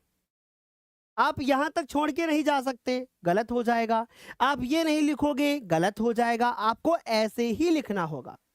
एक बार फटाफट से बता दो, क्या यहां तक सारे बच्चों को बढ़िया से क्लियर हुआ? अगर 5% भी आया तो बहुत अच्छी बात है। ठीक, अच्छा अब मेरी बात को बहुत प्यार के साथ समझो। जब हम किसी भी एक सवाल को करते हैं तो वो कई तरीके से हो सकता है। This is the best method for you. इससे बेस्ट नहीं हो सकता कुछ भी। ठीक, बहुत इजी है, बहुत बेस्ट है। दूसरी चीज, एक बच्चा पूछ रहा है विभाज्य और विभाजित में क्या कोई अंतर है? कोई भी अंतर नहीं है, सेम शब्द हैं आपके। ओके, चलो अब ना इसको रिपीट करेंगे हम, और फिर उसके बाद हम आपको इसको रिपीट करके देंगे, और साथ ही साथ में हम आप सभी को रिपीट करके देंगे, और प्लस ये भी बताएंगे कि रूट 5 की जगह अगर दूसरा नंबर हो जाएगा तो कैसे करेंगे। देखो पहले एक बार रिपीट करते हैं, और अगर 5% समझ में आ जाए तो समझो बेस्ट। माना रूट 5 एक परमेय संख्या है, क्योंकि ये एक ऐसा सवाल है जो कम से कम 4 बार आप अच्छे से लिखोगे तब आएगा। तो रूट 5 एक परमेय संख्या है, ठीक है। रूट 5 बराबर a बटा b है, ठीक। हमने इनको सहभाज्य माना और हमने कहा b नॉट इक्वल टू 0, मतलब b का मान 0 नहीं हो सकता। अगर 0 हो गया तो अपरिभाषित हो जाएगा, ठीक। b को इधर भेजा, दोनों पक्षों को वर्ग किया तो हमें ये मिला। फिर हमने देखा कि भैया 5 को अगर मैं नीचे ले जाता हूं तो a स्क्वायर 5 से डिवाइड हो जाता है। जब a स्क्वायर 5 से डिवाइड हो जाता है, इसका मतलब a भी 5 से डिवाइड होगा, ठीक है। पुनः मान लिया हमने कि माना a बराबर 5c, यानी यहां पर 5c मान लो, ठीक। क्यों मान ले? ताकि ये नीचे का 5 भी कट जाएगा और ये 5 नीचे चला जाएगा। तो देखो 5 के स्क्वायर किया 25, 5 से काट दिया, 5 को नीचे ले गए, तो b स्क्वायर डिवाइडेड बाई 5 बराबर c स्क्वायर हुआ। यानी b स्क्वायर 5 से डिवाइड है तो b भी 5 से डिवाइड होगा। यहाँ विरोधाभास उत्पन्न हो रहा है, हमारी कल्पना असत्य है, अतः रूट 5 एक अपरिमेय संख्या है। ऐसा करके हम, क्या यहाँ तक सारे बच्चों को बढ़िया? ठीक। एक बच्चा कह रहा अभी तो और कठिन आएगा, ये तो आसान था। फिर भी सही कह रहे हैं आप बेटा, अभी तो धीरे धीरे करके, अभी घबराओ मत, सब बेहतर होगा। कोई ऐसी चीज नहीं होगी जो मैं आप सभी को नहीं सिखाऊंगा, मैं सब कुछ सिखाऊंगा। कोई ऐसी चीज नहीं होगी जो आपको मैं ना सिखाऊं, आप बिल्कुल निश्चिंत रहो। एक सब सिखाऊंगा, एक एक चीज सिखाऊंगा। कोई ऐसी चीज नहीं होगी जो आप बोर्ड पेपर से पहले मेरे से सीख कर नहीं जाओगे। बस मुझ पर भरोसा रखो, चीजें एक दिन में नहीं सीखी जाती। मैं 12 सालों से पढ़ा रहा हूं, पढ़ाते पढ़ाते इतना अनुभव हो चुका है, मुझे पता है कि कैसे पढ़ाना है, कैसे बच्चे को समझ में आएगा। इस बात का बहुत अच्छे से आइडिया है, और मैं बार बार भी यही आपसे बोलूंगा, एक दिन में हम बहुत बड़ा लक्ष्य नहीं हासिल कर लेते, हमें इन सवालों में समय देना होगा। और जब हम किसी भी चीज को समय देते हैं लाइफ में, तभी वो चीजें हमारे लिए बेहतर होती हैं। ना तो हम एक दिन में कुछ बेहतर कर सकते हैं, ना हम एक दिन में टॉपर बन सकते हैं, ना हम एक दिन में अपने जीवन में कुछ भी हासिल कर सकते हैं। अगर एक दिन में आपको कुछ भी हासिल होता है तो वो सिर्फ और सिर्फ आप सभी के लिए, मेरे प्यारे बच्चों, सिर्फ एक कल्पना के तौर पर होगा, और वो आपकी किस्मत होगी अगर आपको एक दिन में कुछ हासिल हो जाता है। मेहनत के बलबूते अगर आप कुछ हासिल करना चाहते हैं तो मेहनत वक्त मांगती है, और जिसने भी इस दुनिया में वक्त दिया है उसी को कुछ हासिल हुआ है। अन्यथा इस जीवन में आप कितनी भी मेहनत कर लो, जब तक आप वक्त नहीं दोगे समय को, समय आपको वक्त नहीं देगा। ठीक, तो बढ़िया से समझ में आया? जिसको नहीं समझ में आया कोई बात नहीं, दूसरा देखो, दूसरा समझने का प्रयास करो। 4 बार इसको लिख करके प्रैक्टिस कर लो, कैसे नहीं आएगा? जब करोगे तभी तो आएगा। चलो, तो सबसे पहले क्या करेंगे? मानेंगे। क्या मानेंगे? ये मैं एक्स्ट्रा सवाल करा रहा हूं, और ये सवाल हर बार बोर्ड एग्जाम में आते हैं, ये बात याद रखना। माना रूट 2 एक, मान लेते हैं कि माना रूट 2 एक हमारे पास कैसी संख्या है? एक परिमेय संख्या है, ऐसा हम मान लेते हैं। मोस्ट इंपॉर्टेंट सवाल है, बात याद रखिएगा।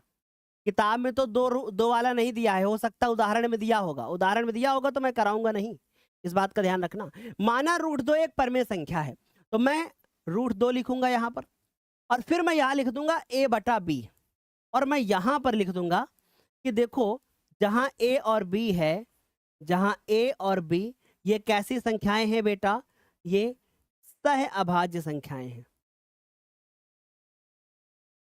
सह अभाज्य संख्याएं हैं और B not is equal to 0 है। ये बात ब्रैकेट में लिखनी होगी, लिख दिया आपने, कोई बहुत बड़ी दिक्कत नहीं। ठीक, तो मैंने मान लिया कि √2 एक परमेय संख्या है, जैसे यहां पर भी हमने परमेय संख्या माना था, यहां पर हमने लास्ट में दिख दिया कि अपरमेय है। तो प्लीज ध्यान से सुन लो, है ना, बढ़िया से क्लियर हो गया यहां तक। अब क्या करोगे सर, यहाँ इतना काम तो हो गया, अब बी को इधर भेजो। तो √2 तो लिखा है, फिर बी भी जाएगा और ये ए भी जाएगा। अब मैं चाहता हूं कि ये रूट हट जाए, यानी ये वर्गमूल का चिन्ह हट जाए, तो हम क्या करेंगे, हम करेंगे दोनों पक्षों का वर्ग, दोनों पक्षों का वर्ग करने पर, एक करते हैं वर्ग, इस पे वर्ग लगा दो, तो √2 फिर बी का स्क्वायर फिर ए का भी स्क्वायर, तो सर ये आ जाएगा 2b स्क्वायर बराबर में ए का स्क्वायर। ठीक, 2 को नीचे ले जाओ, बी स्क्वायर फिर ए स्क्वायर बटे में 2। ठीक है जी, बढ़िया। अब देखो ए स्क्वायर 2 से डिवाइड है, ये बात लिखना होगा मुझे। जैसे अगर मैं इधर ध्यान से देखूं तो यहां पर भी मैंने लिखा था कि ए स्क्वायर 2 से 5 से डिवाइड है, वैसे यहां भी लिखना होगा कि ए स्क्वायर 2 से विभाज्य है। अब देखो अगर आप नोटिस करोगे तो पहले वाले सवाल की तुलना में, अगर मैं सही कह रहा हूं तो दिल वाली इमोजी भेजना, मैं समझ जाऊंगा हमारे बच्चे समझ रहे हैं।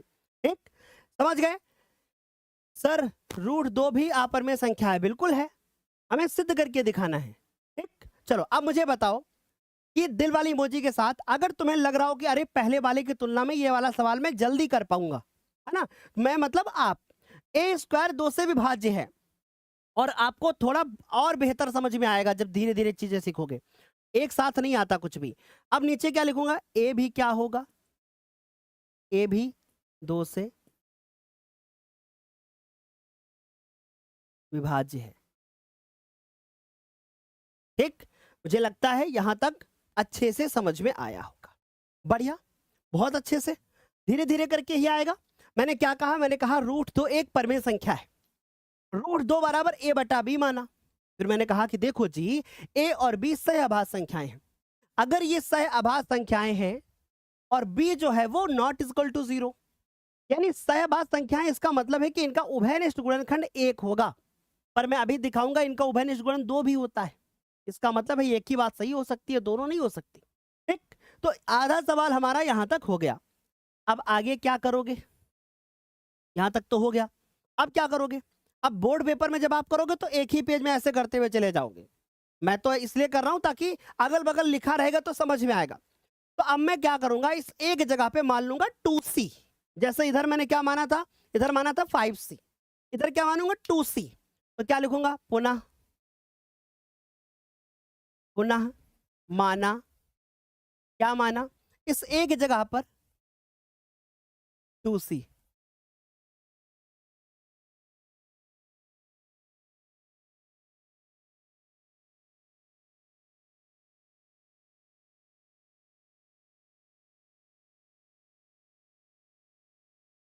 ऐसे मान लिया हम लोगों ने, ठीक, समझ गए।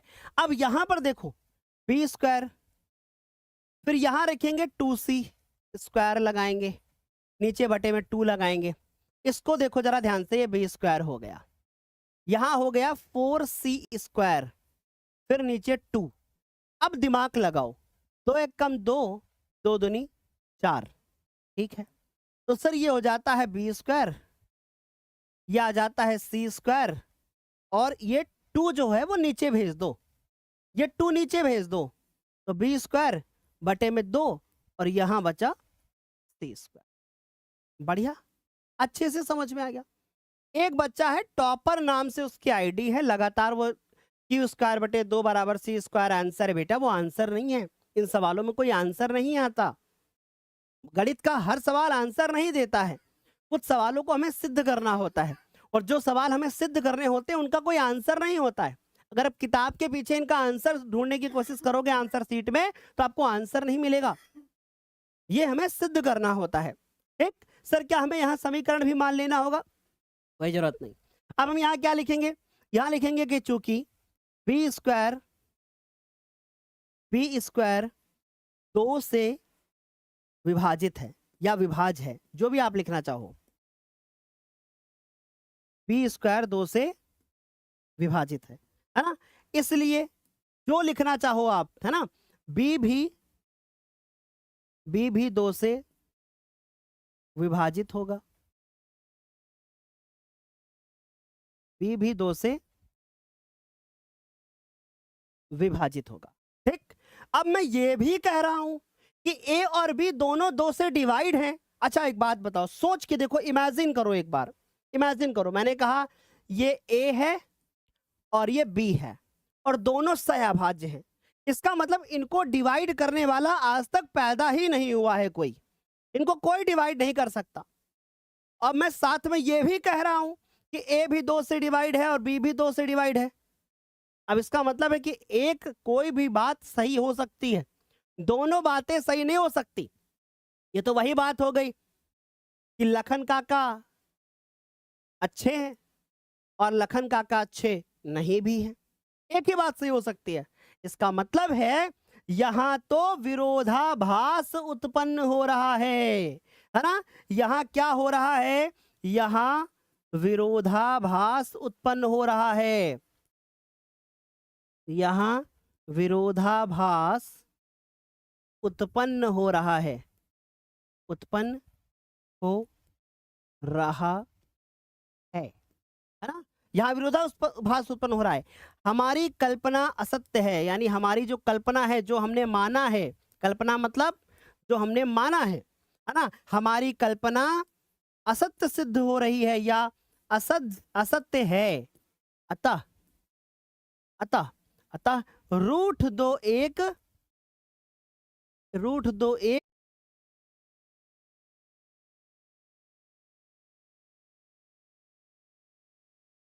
हाँ, तो मेरी आवाज आ रही है?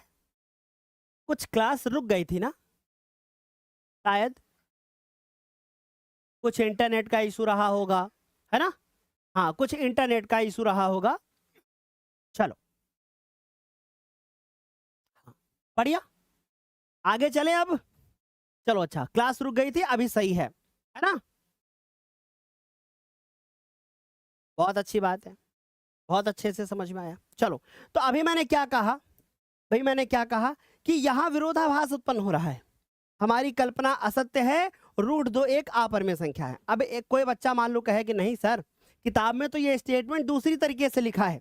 तो बेटा जब आप मेरे से पढ़ोगे ना, मैं जब भी पढ़ाऊंगा ये स्टेटमेंट तुम्हें बदलता हुआ ही दिखेगा मेरे से, क्योंकि जो बात हमें लिखनी है बस वो लिखनी चाहिए, वो हम किसी भी भाषा में लिखें, है ना?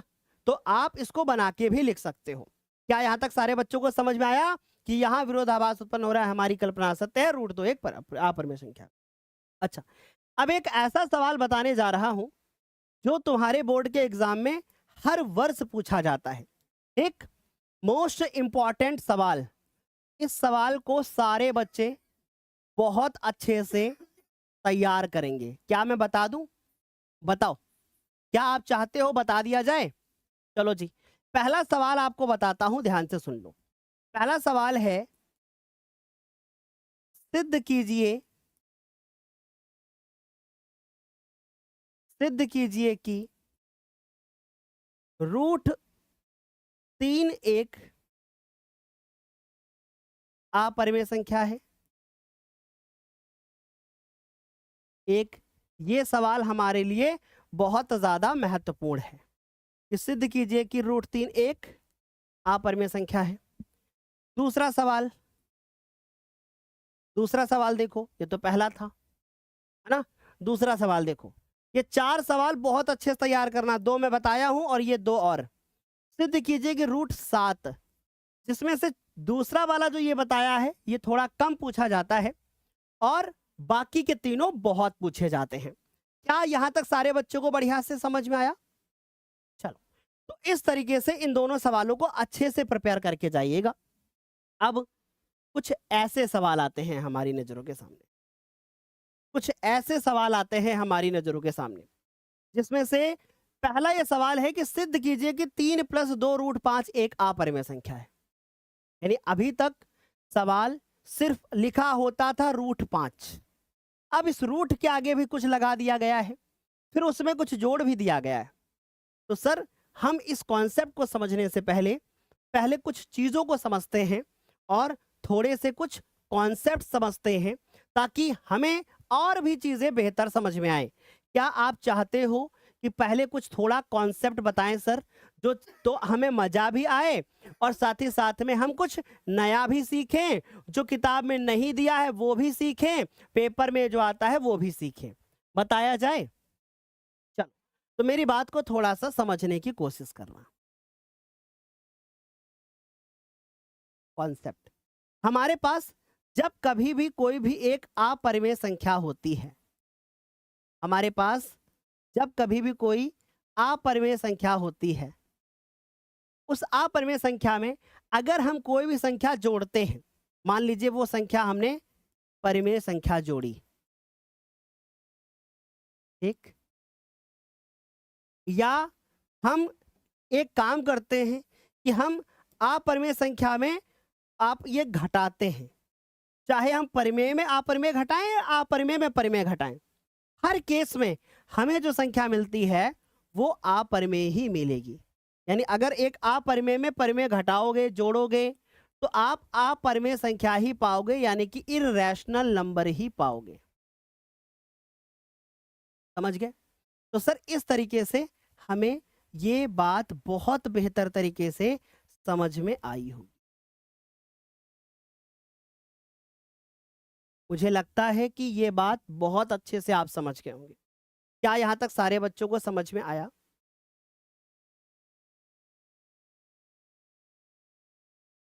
बढ़िया, सारे बच्चों को बहुत अच्छे से समझ में ये बात आई होगी और बहुत अच्छे से आप सभी लोग चीजों को बहुत अच्छे से हमारे साथ में तैयार कर रहे होंगे। ठीक, चलें आगे।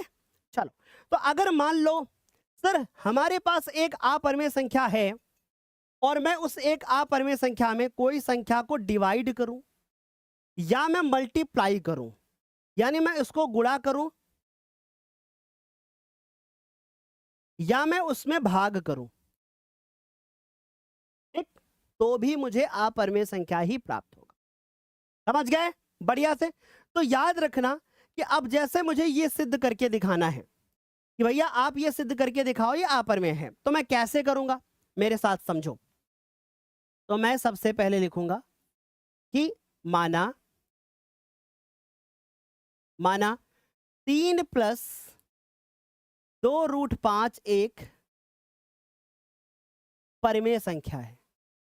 ठीक, अब लिखने का तरीका देखिएगा, अलग अलग टीचर अलग अलग तरीके से बताएंगे तो कंपेयर मत करिएगा। आसान बताएंगे हम आपको बहुत बेहतर और पूरे नंबर भी मिलेंगे। तो मैंने कहा माना ये एक परिमेय संख्या है, यानी मैंने उल्टा मान लिया। ठीक, ये बात सारे बच्चों को समझ में आ गई बात? सर जो आपने पहली क्लास करवाई थी इन सबको फेयर में लिखना है। सर बताओ, बताओ सर जी, देखो बताव नहीं बोलते हैं। जब हम अपने से बड़े से किसी से बात करते हैं तो बताव नहीं बोलते हैं। ठीक, क्या बताव नहीं बोलते हैं, कैसे बोलते हैं? बताइए, है ना? तो हम जब कभी अपने से बड़े से बात करते हैं तो हम ऐसे शब्दों का प्रयोग करते हैं। ठीक, बाकी जो आप पूछ रहे हैं मेरे बच्चे, तो मेरी बात को समझो। जब भी हम मैथ पढ़ रहे होते हैं या हम कोई भी सब्जेक्ट पढ़ रहे होते हैं तो हमारा फर्ज होता है कि हम उसको फेयर कॉपी पे लिखें, क्योंकि जब तक लिखोगे नहीं तो बोर्ड पेपर के समय हमें तकलीफ होगी, और जब हमें ये नहीं समझ में आएगा कि ये सवाल कैसे होगा तो कम से कम खोल के देख सकेंगे। ठीक, चलो, तो यहां तक समझ में आया। अब मैं इसको मान लेता हूं कि 3 प्लस 2√5 इसको मैं मान लेता हूं a/b रूप में। मान लिया हमने। क्या यहां तक सारे बच्चों को समझ में आया? बढ़िया से। चलो, अब देखो हम जानते हैं कि ये हमारे पास √5 इधर है, इसमें तो नहीं है, लेकिन ये मैं जानता हूं कि a/b इसलिए लिखा गया है क्योंकि यह एक परिमेय संख्या है, मैंने इसको परिमेय माना है। तो अब इस 3 को उस तरफ ले जाओ, ले गए। हमें कुल मिलाकर के एक काम करना है कि हमें √5 को अकेले छोड़ना है, किसी प्रकार से भी बस। ठीक, तो चलो, अब ये 3 हम उधर ले गए तो सर ये माइनस का हो गया, सर 3 हमारा माइनस का हो गया। ठीक, बढ़िया। अब इस 2 को हम नीचे ले जाएंगे, लेकिन उससे पहले 2 नीचे ले जाने से पहले ऐसे जाएगा तो अच्छा नहीं लगेगा, तो मैं पहले थोड़ा इसका एलसीएम ले लेता हूँ, लासा ले लेता हूँ। ठीक, थोड़ा इसको सिंपल कर लेता हूँ, तो बी हमारा लासा हो गया। ये बी से बी खत्म हो गया, यहाँ पर ए बचा बचा और ये 3 जो लिखा था 3 हो गया, और 3 के नीचे क्या है 1 है, तो 1 बी, तो 1 का पारा पड़ो बी से ज्यादा ना हो, तो यहाँ पर बी हो जाएगा। ये हो गया ऐसे। अब ये आ गया 2√5। अब 2 को नीचे ले जाओ तो थोड़ा अच्छा लगेगा ना, तो ये आ जाएगा हमारे पास a माइनस 3b और बटे में। अब मैं ये बात बहुत अच्छे से जानता हूं कि ये जो हमारा √5 है, बहुत प्यार के साथ समझना, यह एक अपरिमेय संख्या है और यह एक परिमेय संख्या है। अब ये बात मैं पढ़ चुका हूं कि √5 एक अपरिमेय संख्या है और ये परिमेय है, और अपरिमेय कभी भी परिमेय के बराबर नहीं होता है, बिल्कुल नहीं होता है। और जब ये दोनों एक दूसरे के बराबर नहीं होते हैं, इसका मतलब है ये गलत लिखा हुआ है। ठीक, बस यही बात मुझे शब्दों में लिखनी है। कैसे लिखनी होगी कि कभी भी अपरिमेय संख्या परिमेय के बराबर नहीं हो सकती, इसलिए हमारी कल्पना गलत है और यह एक अपरिमेय संख्या है। बात खत्म। क्या यहां तक सारे बच्चों को समझ में आया? क्या यहां तक सारे बच्चों को समझ में आया? चलें आगे। बहुत अच्छे से समझ में आया, एक बार फटाफट से बता दो। बढ़िया। हाँ सर, नीचे 2b होगा। यस, जिसने भी बताया बहुत अच्छी बात है। कौन है भाई ये? कौन है क्या है? Manish, very good. जिसने भी बताया बी, तो बहुत अच्छी बात है। चलो, तो अब मैं क्या करूंगा, मैं लिखूंगा कि चूंकि √5 एक, ऐसे लिखना, हम जानते हैं कि, ऐसे लिखेंगे, हम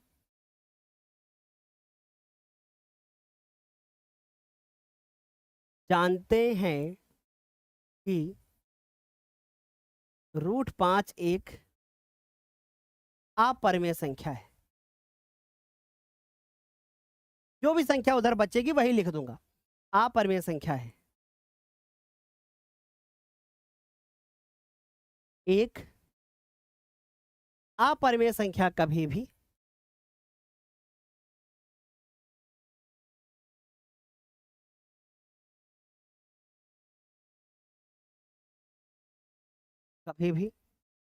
एक अपरिमेय संख्या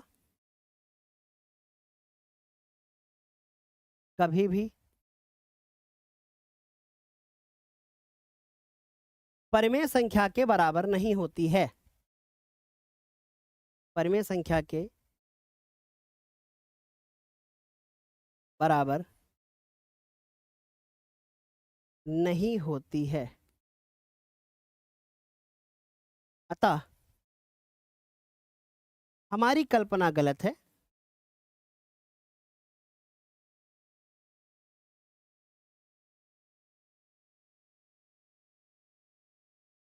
या असत्य लिख सकते हो, अच्छा लगता है।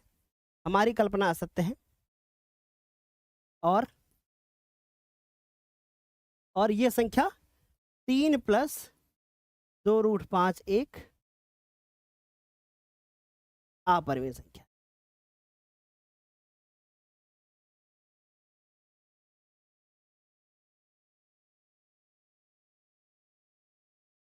ठीक, तो मुझे लगता है यहां तक हमें बढ़िया से समझ में आ गया होगा और बेहतर तरीके से समझ में ये चीजें आ रही होंगी।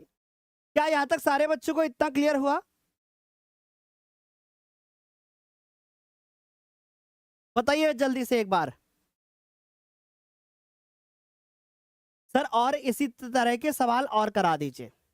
ठीक सर, थर्ड स्टेटमेंट में परिमेय संख्या भी हो सकती है। थर्ड स्टेटमेंट में बेटा परिमेय संख्या कैसे लिख सकते हो आप? परिमेय संख्या हम जानते हैं कि √5 एक अपरिमेय संख्या है। एक अपरिमेय संख्या कभी भी परिमेय संख्या के बराबर नहीं होती। हमारी कल्पना सत्य है और ये हमारी एक अपरिमेय संख्या है, ऐसे लिखोगे।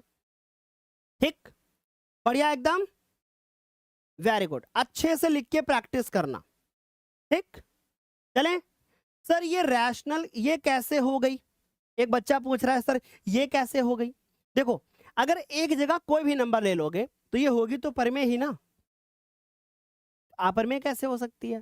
ठीक, बढ़िया, आगे चलें। ओके, चलो जी, यहां तक अच्छे से समझ में आया होगा।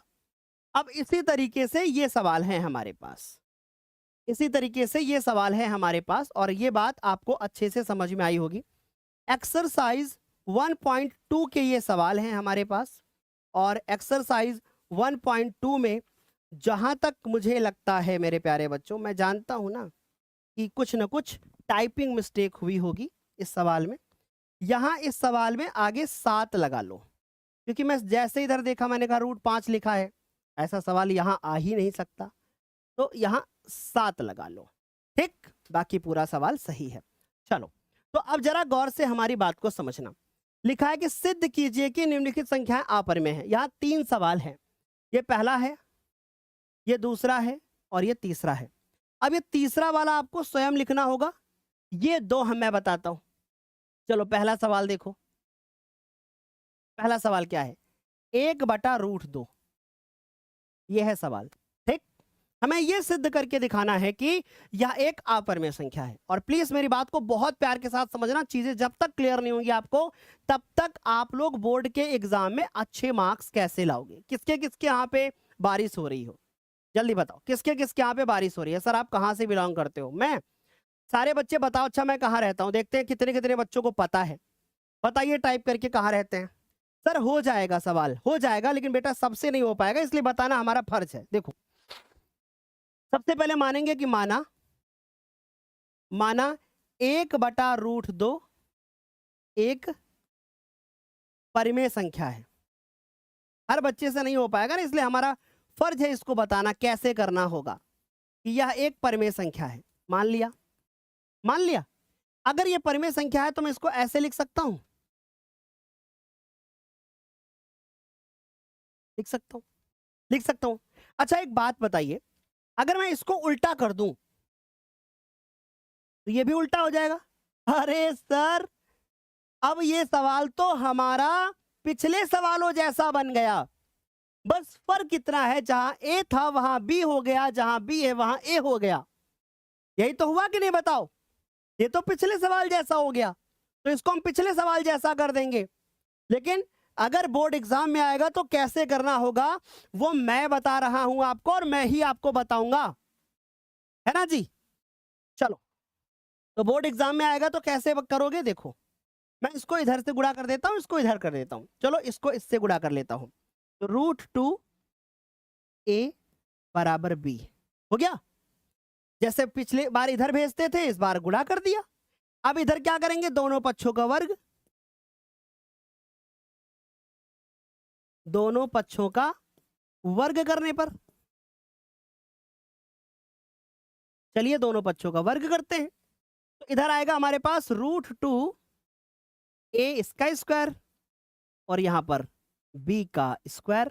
तो 2 का स्क्वायर तो यहां सर हमारे पास √2 का 2 हो जाएगा, और ये a स्क्वायर हो जाएगा, और यहां पर b। और जो बच्चे बीच में क्लास में आते हैं उनसे मेरी एक रिक्वेस्ट रहेगी कि आप शुरू से क्लास को देखा करें, तभी आपको चीजें समझ में आएंगी। ये मैथ है बेटा, आप इसको एक दिन में नहीं सीख सकते, इसको सीखने के लिए हमें वक्त देने की आवश्यकता होती है, तो आप वक्त देने की कोशिश करना।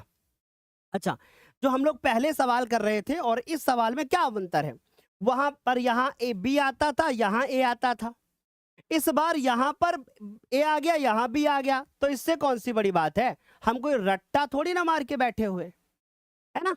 अब यहां पर देख पा रहा हूं, अब एक बच्चा लिख रहा है, सर दिव्यांशी मैम को दिखाइए। सर, आशुतोष सर, डंडा है आपके पास, है ना सर? ले आइएगा सर, दीजिए सर, लाइए। बेटा जैसे क्लास के अंदर, जैसे रूम के अंदर मच्छर घुस जाते हैं ना, तो हम कभी कभी मच्छर को भगाने के लिए बैडमिंटन का इस्तेमाल करते हैं। अभी हम यही बैडमिंटन से मैं जान से मार देंगे। अरे बेटा, दिव्यांशी मैम को देखना है तो अगली क्लास में चले आना, हमारी क्लास में क्यों स्पैमिंग कर रहे हो? ज्यादा स्पैमिंग करोगे तो इधर से चिपकाएंगे, चट्ट से आवाज आएगी और खत्म। बोलो समझ गए? यहां तक क्लियर हुआ ना? अब देखते हैं कौन क्लास में शैतानी करता है, चट्ट से उड़ा देंगे उसको।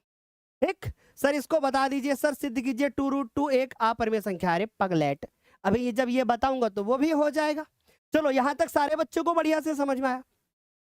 अब मैं यहां पर देख पा रहा हूं कि बी स्क्वायर 2 से डिवाइड है। इसी बात को लिखूंगा, यहां पे लिखूंगा कि बी स्क्वायर, क्योंकि बी स्क्वायर 2 से विभाज्य है।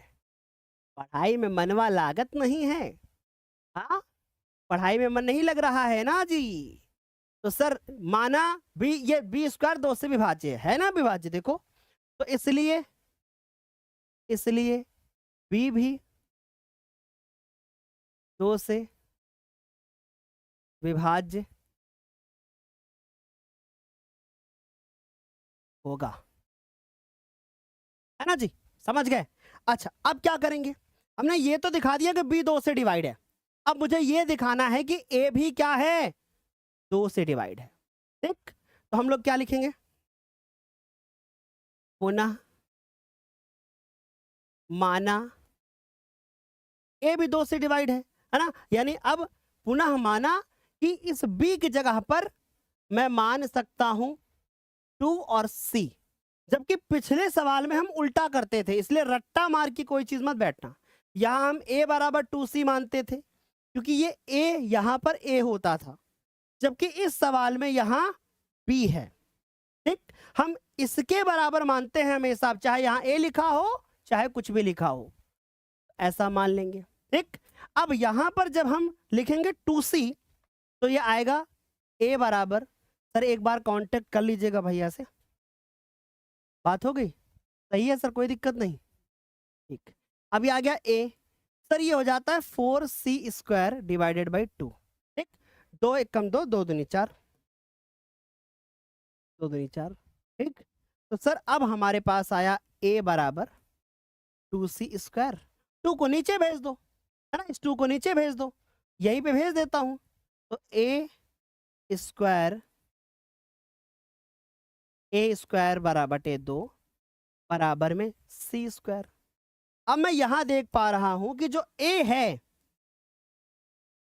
a स्क्वायर 2 से क्या है, विभाज्य है। रट्टा मत मारिएगा बेटा, नहीं तो चीजें नहीं क्लियर हो पाएंगी, है ना। इसलिए a भी क्या होगा, समझने की कोशिश करिएगा, 4-5 बार लगाइएगा सवाल को, फिर बार बार क्लास को देखिएगा, है ना। a भी 2 से विभाज्य है। ठीक, अब आगे क्या लिखेंगे, लिखेंगे यहां विरोधाभास उत्पन्न हो रहा है, यहां विरोधाभास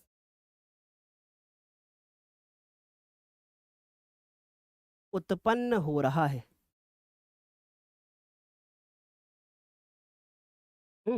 हमारी कल्पना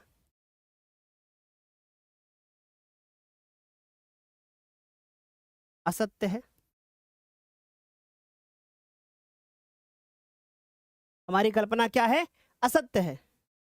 अतः अतः 1/√2 एक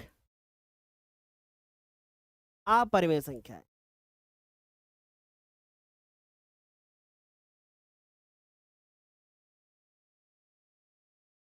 यहां तक बढ़िया से इतनी बात समझ में आ रही होगी। सर मुझे हिंदी की क्लास नहीं मिल रही है, अभी कल ही हिंदी की क्लास हुई थी, वाराणसी चैप्टर पढ़ाया गया था, है ना। सर विरोधाभास क्या होता है, जहां विरोध का आभास उत्पन्न होता है। अगर आप बीच में आए हैं इसलिए आपको दिक्कत हो रही होगी, आप क्लास को शुरू से देखिए, आपको सब समझ में आएगा। क्या यहां तक सारे बच्चों को बढ़िया से क्लियर, है ना, बढ़िया से एकदम। हाँ, मैं हमेशा एक बात बोलता हूं कि जब भी हम कभी भी, चाहे किसी हम बैच से पढ़ रहे हो या हम कहीं से पढ़ रहे हो, जब तक हम सेल्फ प्रैक्टिस नहीं करते हैं तब तक हमारी चीजें बेहतर नहीं होती हैं। इसलिए मैं सारे बच्चों से बोलना चाहता हूं कि हमारी सारी चीजों को बहुत प्यार के साथ समझें, और जितनी चीजें मैं कराता जाऊं इसके साथ साथ आप सेल्फ प्रैक्टिस भी करें, है ना। चलो देखो, अभी दूसरा सवाल है, दूसरे सवाल में लिखा हुआ है कि 7√5, आप ये सिद्ध करके दिखाइए कि यह एक अपरिमेय संख्या है। तो कैसे करोगे? माना 7√5 एक परिमेय संख्या है, आप इसको एक रैशनल नंबर मान लोगे, आप इसको एक परिमेय संख्या मान लोगे, आप इसको एक परिमेय संख्या मान लोगे। तो 7√5 बराबर में a/b लिखोगे। अब इस 7 को नीचे ले जाओगे, समझ गए? बढ़िया। साइंस की क्लास कब होगी? साइंस की क्लास मंडे होगी। फिर ये 7 नीचे जाएगा, है ना? अब मैंने ये दिखा दिया कि देखो ये अपरिमेय है और ये परिमेय है। एक परिमेय संख्या अपरिमेय के बराबर कैसे हो सकती है? इसका मतलब है कि ये स्टेटमेंट क्या है? असत्य है।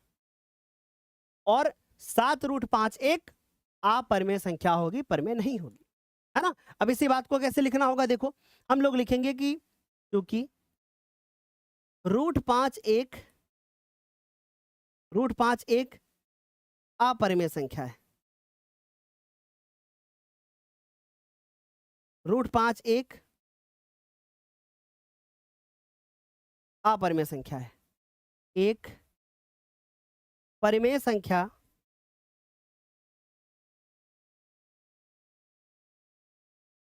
जो कि a/b है, a/7b है ना? कभी भी अपरिमेय के बराबर नहीं हो सकती। जरूरी नहीं है कि आप ब्रैकेट में लिखें।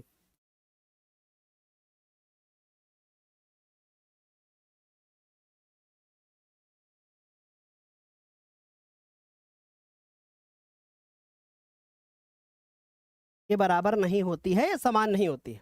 अतः हमारी जो कल्पना है, जो हमने माना है, इसमें स्टेटमेंट के ही नंबर मिलते हैं जो कथन लिखा जाता है। हमारी कल्पना क्या है? असत्य है। टीचर यही देखेगा।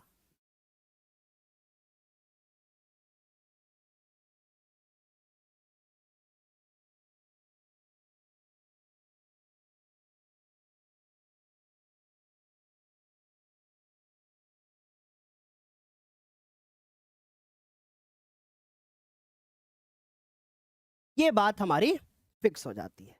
क्या यहाँ तक सारे बच्चों को समझ में आया? सर इसके पहले वाला सर √2 बराबर a/b और के बराबर करके पहले सॉल्व हो जाएगा? नहीं हो जाएगा बेटा। वो कैसे हो जाएगा, है ना? क्योंकि वहां कोई संख्या नहीं है ना, इसलिए हम उसको शॉर्ट में नहीं कर सकते हैं। अगर हम उसको शॉर्ट में करेंगे तो गलत होगा। ठीक सर, डेली डबल क्लास कराइए ना बेटा। आज सैटरडे है, कल है संडे, कल संडे है, कल आप सभी का अवकाश रहता है। ठीक, फिर भी हम शाम को एक सेशन करेंगे यूट्यूब के ऊपर, और जो कि पढ़ाई से रिलेटेड नहीं बल्कि किसी दूसरी चीज से रिलेटेड हो सकता है। तो अब मेरी बात को समझना प्यार से। मंडे से हम लोग डबल क्लास करेंगे। एक क्लास शाम को 4 बजे होगी, दूसरी क्लास 5:30 पर होगी। और वो दोनों जो क्लासेस होंगी, वो क्लासेस आप सभी की ऐप के अंदर होंगी। यूट्यूब की क्लास डेली शाम को 7 बजे हुआ करेगी, 7 से 8, जो कि एक आपकी फ्री क्लास होगी। बाकी ऐप के ऊपर आप सभी की रेगुलर क्लासेस चलेंगे। सारे बच्चे ऐप के ऊपर जरूर जुड़ जाएं। ऐप में पढ़ने के एक अलग फायदे होते हैं, वो आपको धीरे धीरे करके समझ में आते हैं। ठीक, यूट्यूब पे क्या होता है कि चीज़ें बिखरी सी होती हैं, टेस्ट नहीं दे पाते हैं, हम आपको नोट्स कैसे प्रोवाइड करेंगे? क्लास खत्म होगी तो आप चाहते होंगे कि ये सब चीज़ें हमें लिखी लिखाई मिल जाएं, क्योंकि अभी तो कम है, फिर धीरे धीरे करके बढ़ेंगी। हम आपकी कमेंट्स कैसे लेंगे, है ना? कल संडे है, संडे छुट्टी होती है बेटा। अभी जब हम लोग रिवीजन करना शुरू करेंगे, जब अक्टूबर के बाद, फिर संडे हो चाहे फिर कोई भी दिन हो, हम रेगुलर हम लोग क्लासेस करते हैं। ऐसे हम लोग संडे छुट्टी रखते हैं, क्योंकि एक दिन टीचर्स के लिए भी होना चाहिए कि जिस दिन वो सब चीज़ों की प्रिपरेशन कर सके। संडे को आपका टेस्ट होता है, जो कि अगले संडे से टेस्ट भी स्टार्ट हो जाएगा, है ना? और जब बैच के ऊपर लगता है कि नहीं सिलेबस थोड़ा लेट हो सकता है, तो हम लोग संडे को एक्स्ट्रा क्लास भी करते हैं। अगर सप्ताह में कोई क्लास छूट गई किसी कारणवश, कभी कोई नेटवर्क इशू रहा, या कभी मान लीजिए कभी किसी टीचर को इमरजेंसी है, जैसे आपको भी कभी इमरजेंसी हो सकती है, तो अगर आपको हो जाएगी तो आप बार दोबारा देख सकते हो उस क्लास को। अगर टीचर की क्लास छूट गई, मान लो टीचर को ही इमरजेंसी है, घर में उसकी कुछ प्रॉब्लम हो गई है, कोई बीमार हो गया है, या टीचर स्वयं बीमार हो गया है, हफ्ते में किसी दिन क्लास नहीं ले पाया बैच के अंदर, तो उसकी जिम्मेदारी होती है कि वो संडे को एक्स्ट्रा क्लास लेता है। अगर 1.5 घंटे की एक क्लास होती है तो संडे को वो सोचता है कि मैं ज़्यादा पढ़ा करके बच्चों का और फायदा करवा दूँ, तो वो हमारी जिम्मेदारी होती है बैच के अंदर, है ना। चलो सर, √5 7a/b होगा, कौन कह रहा है? आनंद। गलत है बेटा, आप है ना, ये 7 उधर जाएगा तो बेटा नीचे जाएगा ना।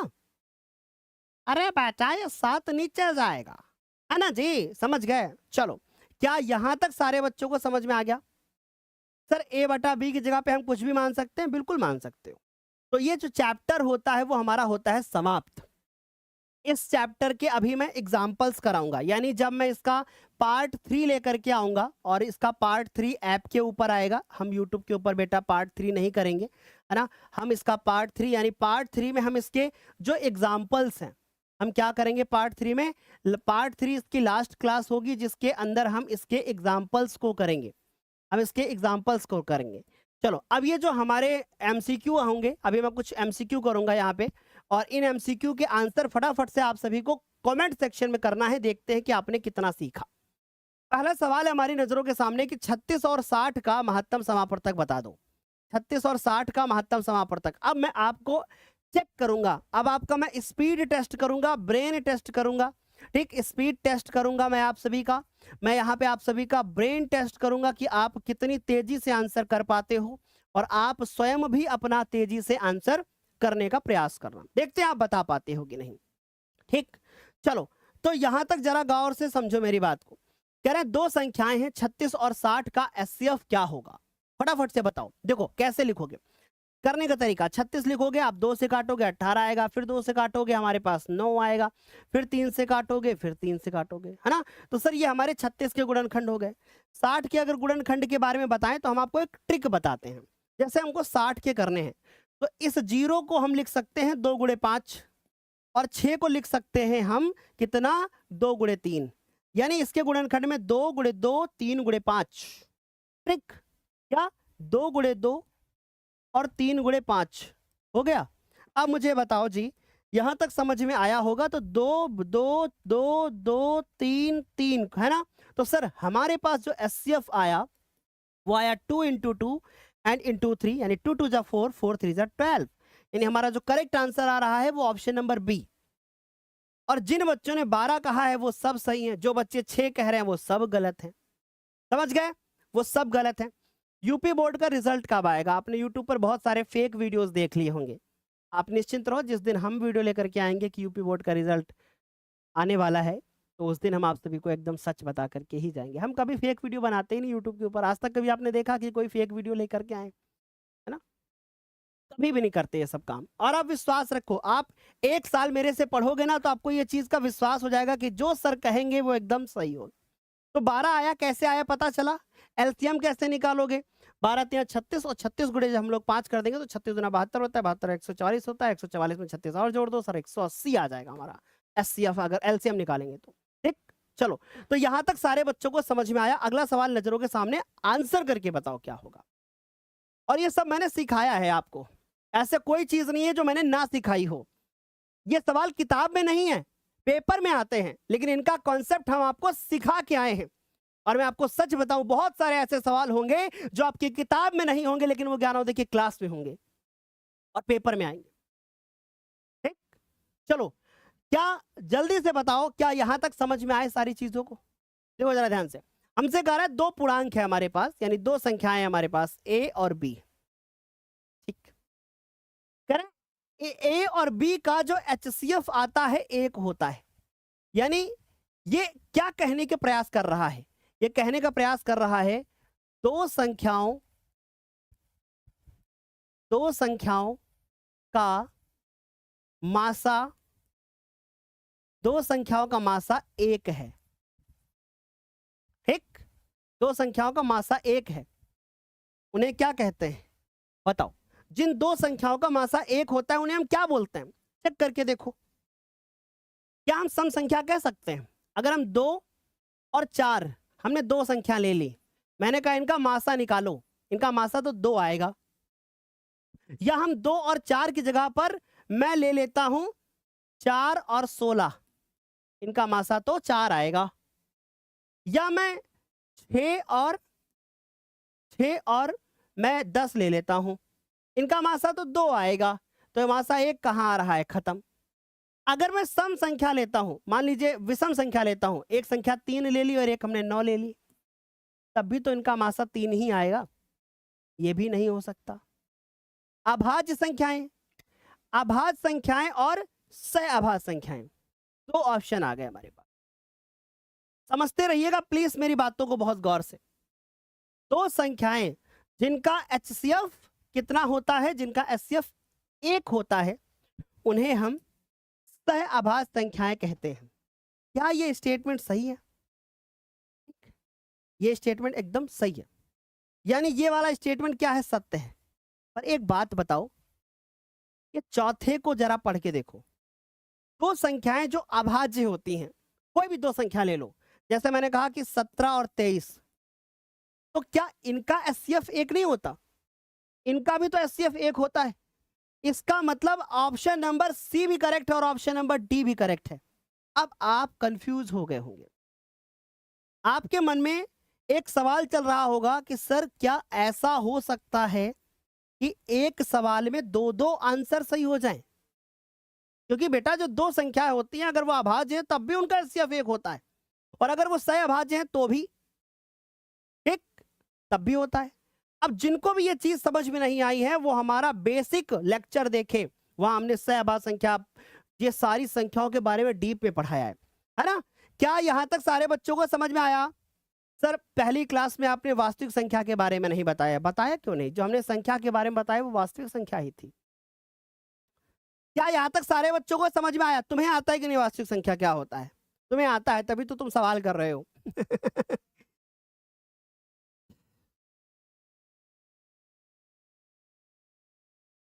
ओके आराधना, बिल्कुल हम आपकी रिक्वेस्ट को सुनते हैं, लेकिन मैं अभी इस वक्त उसको इसलिए नहीं कर सकता हूं, मुझे थोड़ा टाइम दीजिए, मैं इसलिए नहीं कर सकता हूं बेटा।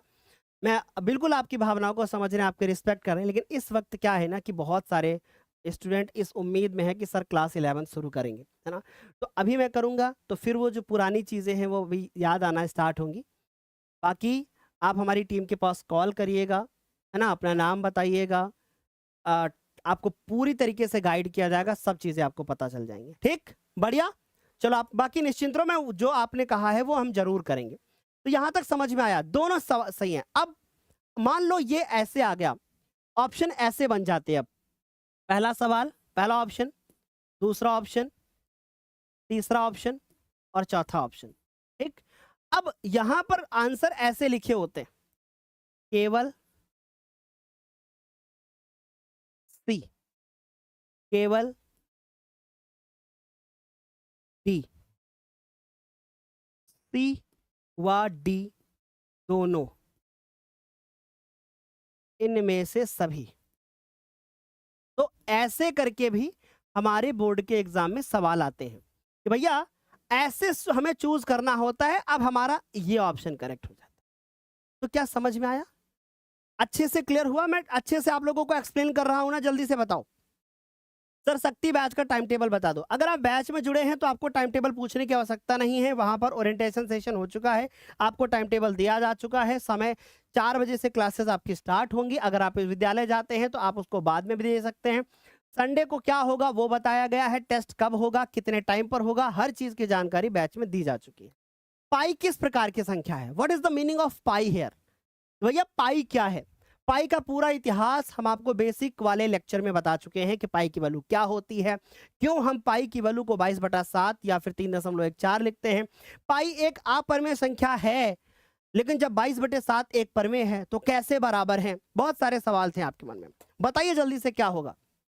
पाई मोस्ट इंपॉर्टेंट सवाल है, कई बार बोर्ड के एग्जाम में पूछा गया है। 2025 में भी आया था, 2024 में भी आया था, 2023 में भी आया था। लगातार ये कई वर्षों में पूछा जाने वाला सवाल है।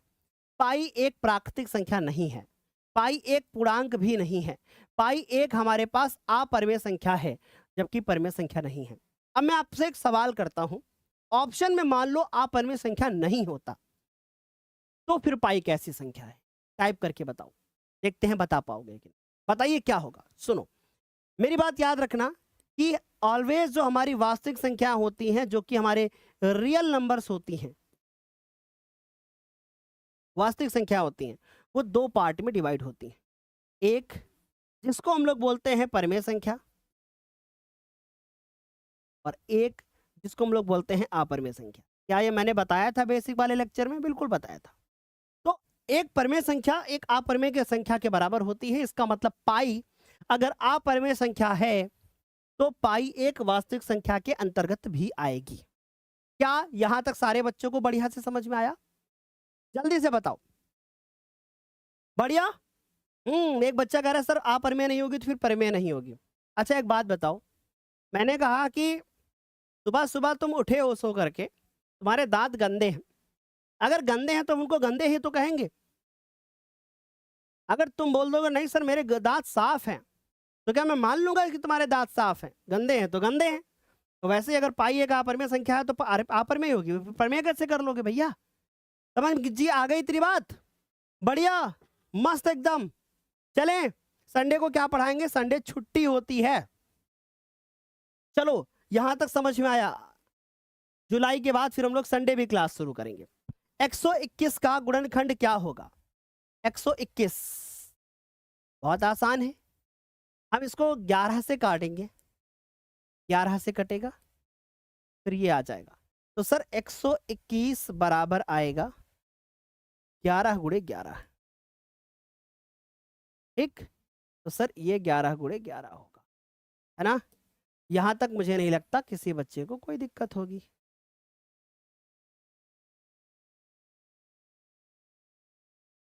ठीक, बढ़िया। चलो अगला सवाल है हमारे पास, कोई परिमेय संख्या कैसी होती है? अगर कोई परिमेय संख्या है वो कैसी होती है? बताइए क्या होती है? कोई परिमेय संख्या कैसी होती है?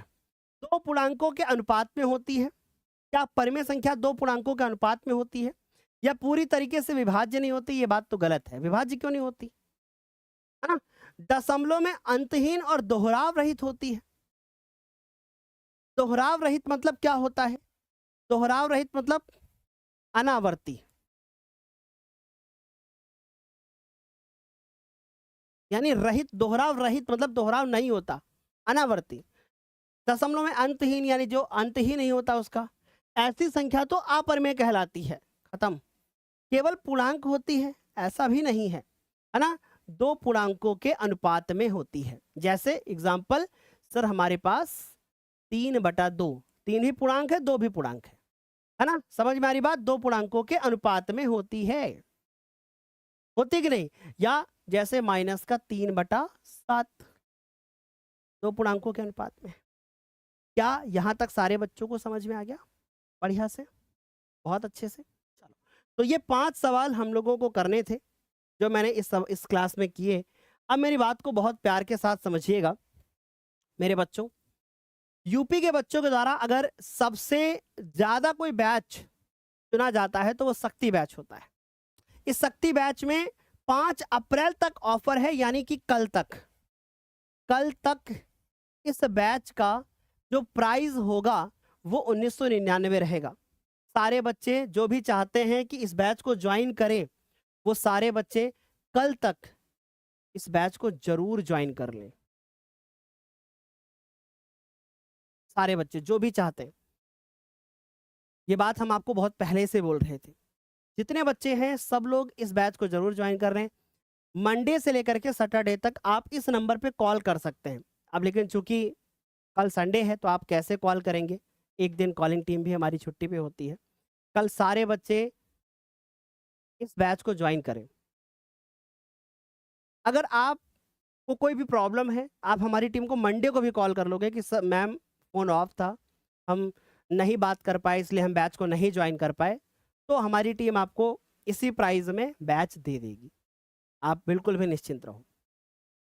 ना, आपको कोई ना कोई कूपन कोड या कोई जानकारी दे दी जाएगी, लेकिन ट्राई करना कि 5 तारीख तक इस बैच को ज्वाइन कर लीजिए, क्योंकि 6 तारीख से हम लोग प्रॉपर क्लासेस करने जा रहे हैं। जो बच्चे अभी तक नहीं जुड़े हैं बैच में, जो बच्चे बैच में जुड़े हैं, वो लोग अपने दोस्तों को इसके बारे में बता दीजिएगा। क्योंकि देखो, जितने बच्चे अधिक संख्या में होंगे उतना बेहतर है। उससे क्या होगा, उससे आपका कंपटीशन बढ़ेगा, कंपटीशन बढ़ेगा तभी चीजें सीखोगे। जब तक हम किसी से कॉम्पीट नहीं करते हैं तब तक हमारी चीजें बेहतर नहीं होती। जब हम किसी से कॉम्पीट करेंगे तभी बेहतर होगा। जब हमारा दोस्त ज्यादा पढ़ रहा होगा तब हमें जलन होगी, तब जब जलन होगी तो हम भी पढ़ेंगे, है ना। जब कोई ज्यादा आगे जवाब देता है आपकी क्लास में तो आपको भी लगता है ये कैसे जवाब दे रहा है, मैं भी कल तैयार करके आऊंगा, मैं भी कल तैयार करके आऊंगी। तो आप मेरी बात को समझने का प्रयास करिए। कल तक इस बैच पर ऑफर है, सारे बच्चे ज्वाइन करें। पहले आओ पहले पाओ। मैंने 2000 बच्चों के लिए इस बैच के ऊपर ऑफर रखवाया था, लेकिन मुझे लगा कि मेरा हर बच्चे को ऑफर मिलना चाहिए, इसलिए ये कूपन कोड कल तक वैलिड रहेगा। 5 अप्रैल तक सारे बच्चे इस कोड को यूज करके जरूर बैच को ज्वाइन करें, जितने बच्चे भी मौजूद हैं क्लास के अंदर। ठीक है जी, बहुत बढ़िया से समझ में आया। अच्छा, कमेंट करके बताना कौन कौन बैच को ज्वाइन कर रहा है। क्या करना होगा, मैं एक बार पूरी प्रोसेस बताता हूं कि अगर मान लो आपकी बात कॉल पे ना हो पाए तो भी आप बस बैच को ज्वाइन कर सकें। कैसे बताता हूं। सबसे पहला काम, ज्ञानोदय के गुरुजी ऐप को डाउनलोड करना है। ऐसा कुछ खुल करके आएगा, प्ले स्टोर से डाउनलोड किया। नए हैं आप तो रजिस्टर पे क्लिक करोगे, जो भी डिटेल मांगी गई है वो भर दोगे। एक नंबर पे ओटीपी आएगा, कुछ भी प्रॉब्लम है नंबर दिया गया है। आप यहाँ पर क्लिक करोगे पेड पर। जब यहाँ पर क्लिक करोगे तो कुछ ऐसा खुल के आएगा। बाय नाउ पे क्लिक करोगे। जैसे बाय नाउ पे क्लिक करोगे आपके सामने एक अप्लाई का ऑप्शन आएगा, वहां कूपन कोड लिखा होगा। अगर कूपन कोड वैलिड रहेगा तो लिखा होगा, उसमें टाइम भी चलता रहता है कितनी देर के लिए वैलिड है। फिर उसके बाद जैसे उस पर क्लिक करोगे आपके पास 2 ऑप्शन आएंगे, एक आएगा पे ऑनलाइन, दूसरा आएगा क्यूआर। अब बहुत सारे बच्चे बोलते हैं सर हमारे पास तो कोई भी स्कैन मतलब कोई भी चीज नहीं है, हम किसी दूसरे से पेमेंट कराना चाहते हैं। तो मैं एक एग्जांपल लेकर के आपको समझाता हूं। मान लीजिए मेरे प्यारे बच्चों, आपको इस मोबाइल फोन से पढ़ना है, ठीक, आपको इस मोबाइल फोन से पढ़ना है और आप चाहते हो कि आपका इस फोन में कोर्स खुल जाए। ये सारी प्रोसेस जो अभी मैंने बताई है वो इसी फोन में करोगे। आप स्कैन क्यूआर पे क्लिक करोगे तो क्यूआर कोड आएगा आपके सामने, कुछ इस तरीके से खुल करके आएगा। बस अब क्या करोगे, इमेजिन करो ये आपका मोबाइल फोन खुल के आया। अब आप इस फोन से इस क्यूआर कोड को स्कैन करोगे, इसको नहीं, जो आपके फोन में खुल के आएगा वो दूसरे फोन से स्कैन करवा दिया। पेमेंट इससे होगा लेकिन बैच तुम्हारे फोन में खुल जाएगा। ठीक, तो तुम्हारे लिए कितना बेनिफिट है, ठीक, क्योंकि आपने जिस फोन में ऐप डाउनलोड किया होगा उसी में बैच खुलेगा। पेमेंट आप किसी से भी करा सकते हो, बस सिंपल सी प्रोसेस है। अब कुछ बच्चों के सवाल होते हैं, सर क्या ये पेमेंट हमें एक बार करना होता है साल में? हाँ, ये एक ही बार करना होता है। इसके बाद जो भी बैच आएगा आपको फ्री मिलेगा, आपको एक पैसा देने की आवश्यकता नहीं होगी। किसी भी ऐप से पेमेंट करा सकते हो, आपको कोई भी टेंशन लेने की आवश्यकता नहीं है। ये सिंपल सिंपल जो हमने मेथड बताए हैं वो लिखे गए हैं, है ना। तो ये सारी जानकारी आप अपने दोस्तों को बताइए। और अब मुझे आप लोग कमेंट करके बताइएगा कौन से ऐसे बच्चे हैं जो इसका पार्ट 3 ऐप के ऊपर पढ़ेंगे हमारे साथ, और आगे के सारे चैप्टर्स बैच के अंदर साथ में पढ़ेंगे। और याद रखिएगा, अगर इस समय पर आपने कोई लापरवाही करी तो मैं एक छोटी सी बात बोलने जाता हूं, मेरी बात को बहुत प्यार के साथ सुनना। एक प्यारी सी लाइन है आप लोगों के लिए कि जब घूम रहे होंगे आप नाना और नानी के घर में, जब घूम रहे होंगे आप नाना और नानी के घर में, तुम्हारा दोस्त घर में बैठ के भरी दोपहरी तैयारी कर रहा होगा। तुम्हारा दोस्त भरी दोपहरी तैयारी कर रहा होगा और आप नाना नानी के घर में अच्छे पकवान का लुफ्त उठा रहे होंगे और तुम्हारा दोस्त टॉपर बनने की तैयारी कर रहा हो। इस वक्त आप क्लास 10th में आ गए हैं, अब आप घूमना छोड़ दो। इस पूरे साल आप सभी को अपना पूरा साल जो बचे हुए आपके पास 10 महीने का समय है, वो 10 महीने, क्योंकि अब उल्टी गिनती शुरू हो गई, अब साल नहीं बचा है, अब 10 महीने बचे हैं। और इसी 10 महीने में हमें सिलेबस भी पूरा करना है, इसी 10 महीने में हमें रिवीजन भी करना है, और इसी 10 महीने में हमें सब कुछ तैयार करना है। इसलिए हमारे लिए एक एक दिन कीमती होगा। और मैं आपको बताना चाहता हूं कि अप्रैल, मई और जून, ये 3 महीने हमारे ऐसे महीने होते हैं जो तय करते हैं कि कौन सा बच्चा टॉपर बनेगा और कौन सा बच्चा आगे बढ़ेगा। इसलिए जो छात्र छात्राएं कक्षा 10 में हैं वो सबसे पहले शक्ति बैच का हिस्सा बने और जितना जल्दी हो सके बैच को ज्वाइन करके पढ़ाई करना शुरू करें।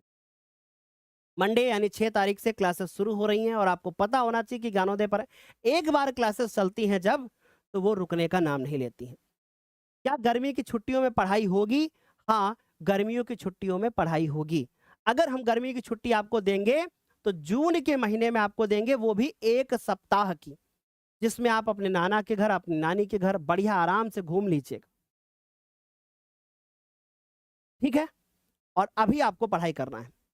तो अब मैं यहाँ पे क्लास को ख़त्म करना चाहता हूँ और आगे बढ़ना चाहता हूँ। और ये 1-2 बच्चे इसमें जो बैच के अंदर देख रहा हूँ, कुछ मजाकिया टाइप के हैं। सर 8 बज गया है, मैराथन करिए। बेटा एक बार अगर आप ब्लॉक हो गए ना, 15 दिन तक अनब्लॉक नहीं हो पाओगे। इसलिए मजाक छोड़ करके पढ़ाई पर ध्यान दो। सोचो एक बार, रिजल्ट तुम्हारा आना है, मार्क्स तुम्हारे मार्कशीट पे चढ़ने हैं, लेकिन सीरियस मैं हूँ और मैं पूरे साल ऐसे ही सीरियस होकर के ही आपको पढ़ाऊंगा। मस्ती मजाक सब चलेगा, हम आपको हंसाएंगे, क्लास के बीच में मिमिक्री करेंगे। जैसे मूवी में जॉनी लीवर काम करता है ना, किसी भी चीज़ को एंटरटेन करने के लिए, वैसे मैं आप सभी के लिए करूँगा। बहुत मज़ा आएगी, बहुत अच्छी तरीके से हम लोग चीज़ों को कवर करेंगे। और मैंने फिर वही कहा कि जब अब जुलाई में जब आपका गर्मी की छुट्टी के बाद विद्यालय खुलेगा, तो आप अभी अप्रैल मई जून से लेकर के 2 ही 3 चैप्टर पढ़े होंगे, लेकिन हम न जाने कितनी चीज़ें कवर कर चुके होंगे। और फिर जब जुलाई आएगी, तो जुलाई में फिर जब हमारा नया बैच आएगा, फिर उस नए बैच में आप जुड़ेंगे तो चीज़ें फिर फटाफट आपकी होंगी, पर लेकिन वो आपके लिए काम की नहीं होंगी। लेकिन अभी आपके पास समय है, आप अभी से चीज़ों को करें अच्छे से। ओके, तो तहे दिल से शुक्रिया, थैंक यू सो मच आज के लिए। आज हम लोगों ने बहुत सारी चीज़ें पढ़ी हैं, बहुत सारी चीज़ों को हमने कवर किया है। इतनी सारी चीज़ों को अच्छे से कॉपी पे लिख लीजिएगा। पार्ट 3 में हम इसके एग्जाम्पल्स कराएंगे, बैच के अंदर कुछ एक्स्ट्रा और क्वेश्चन भी कराएंगे, ठीक, जो इंपॉर्टेंट होंगे। मिलते हैं फिर हम लोग अगली क्लास में। सर आप मेरा कमेंट नहीं देखते हो, आप 8-10 दोस्तों को मैं ज्वाइन करा चुका हूँ। बिल्कुल बेटा, आपका कमेंट देखता हूँ, लेकिन हर बच्चे का नाम लेना पॉसिबल नहीं है, यह आपको समझना होगा। ओके जी, थैंक यू सो मच। मैं जानता हूँ ये जो बच्चा लिख रहा है प्रांजल, आप 9th क्लास के हमारे स्टूडेंट हैं और मैं बहुत अच्छे से जानता हूँ, बहुत अच्छे मार्क्स के साथ आप लोग आगे बढ़ने वाले। ठीक, तो थैंक यू सो मच। मिलते हैं फिर हम लोग अगली क्लास में, तब तक के लिए शुक्रिया, thank you so much, bye bye, take care. ऐसी बड़ी बड़ी क्लासेस हम लोग करते रहेंगे। Bye, take care.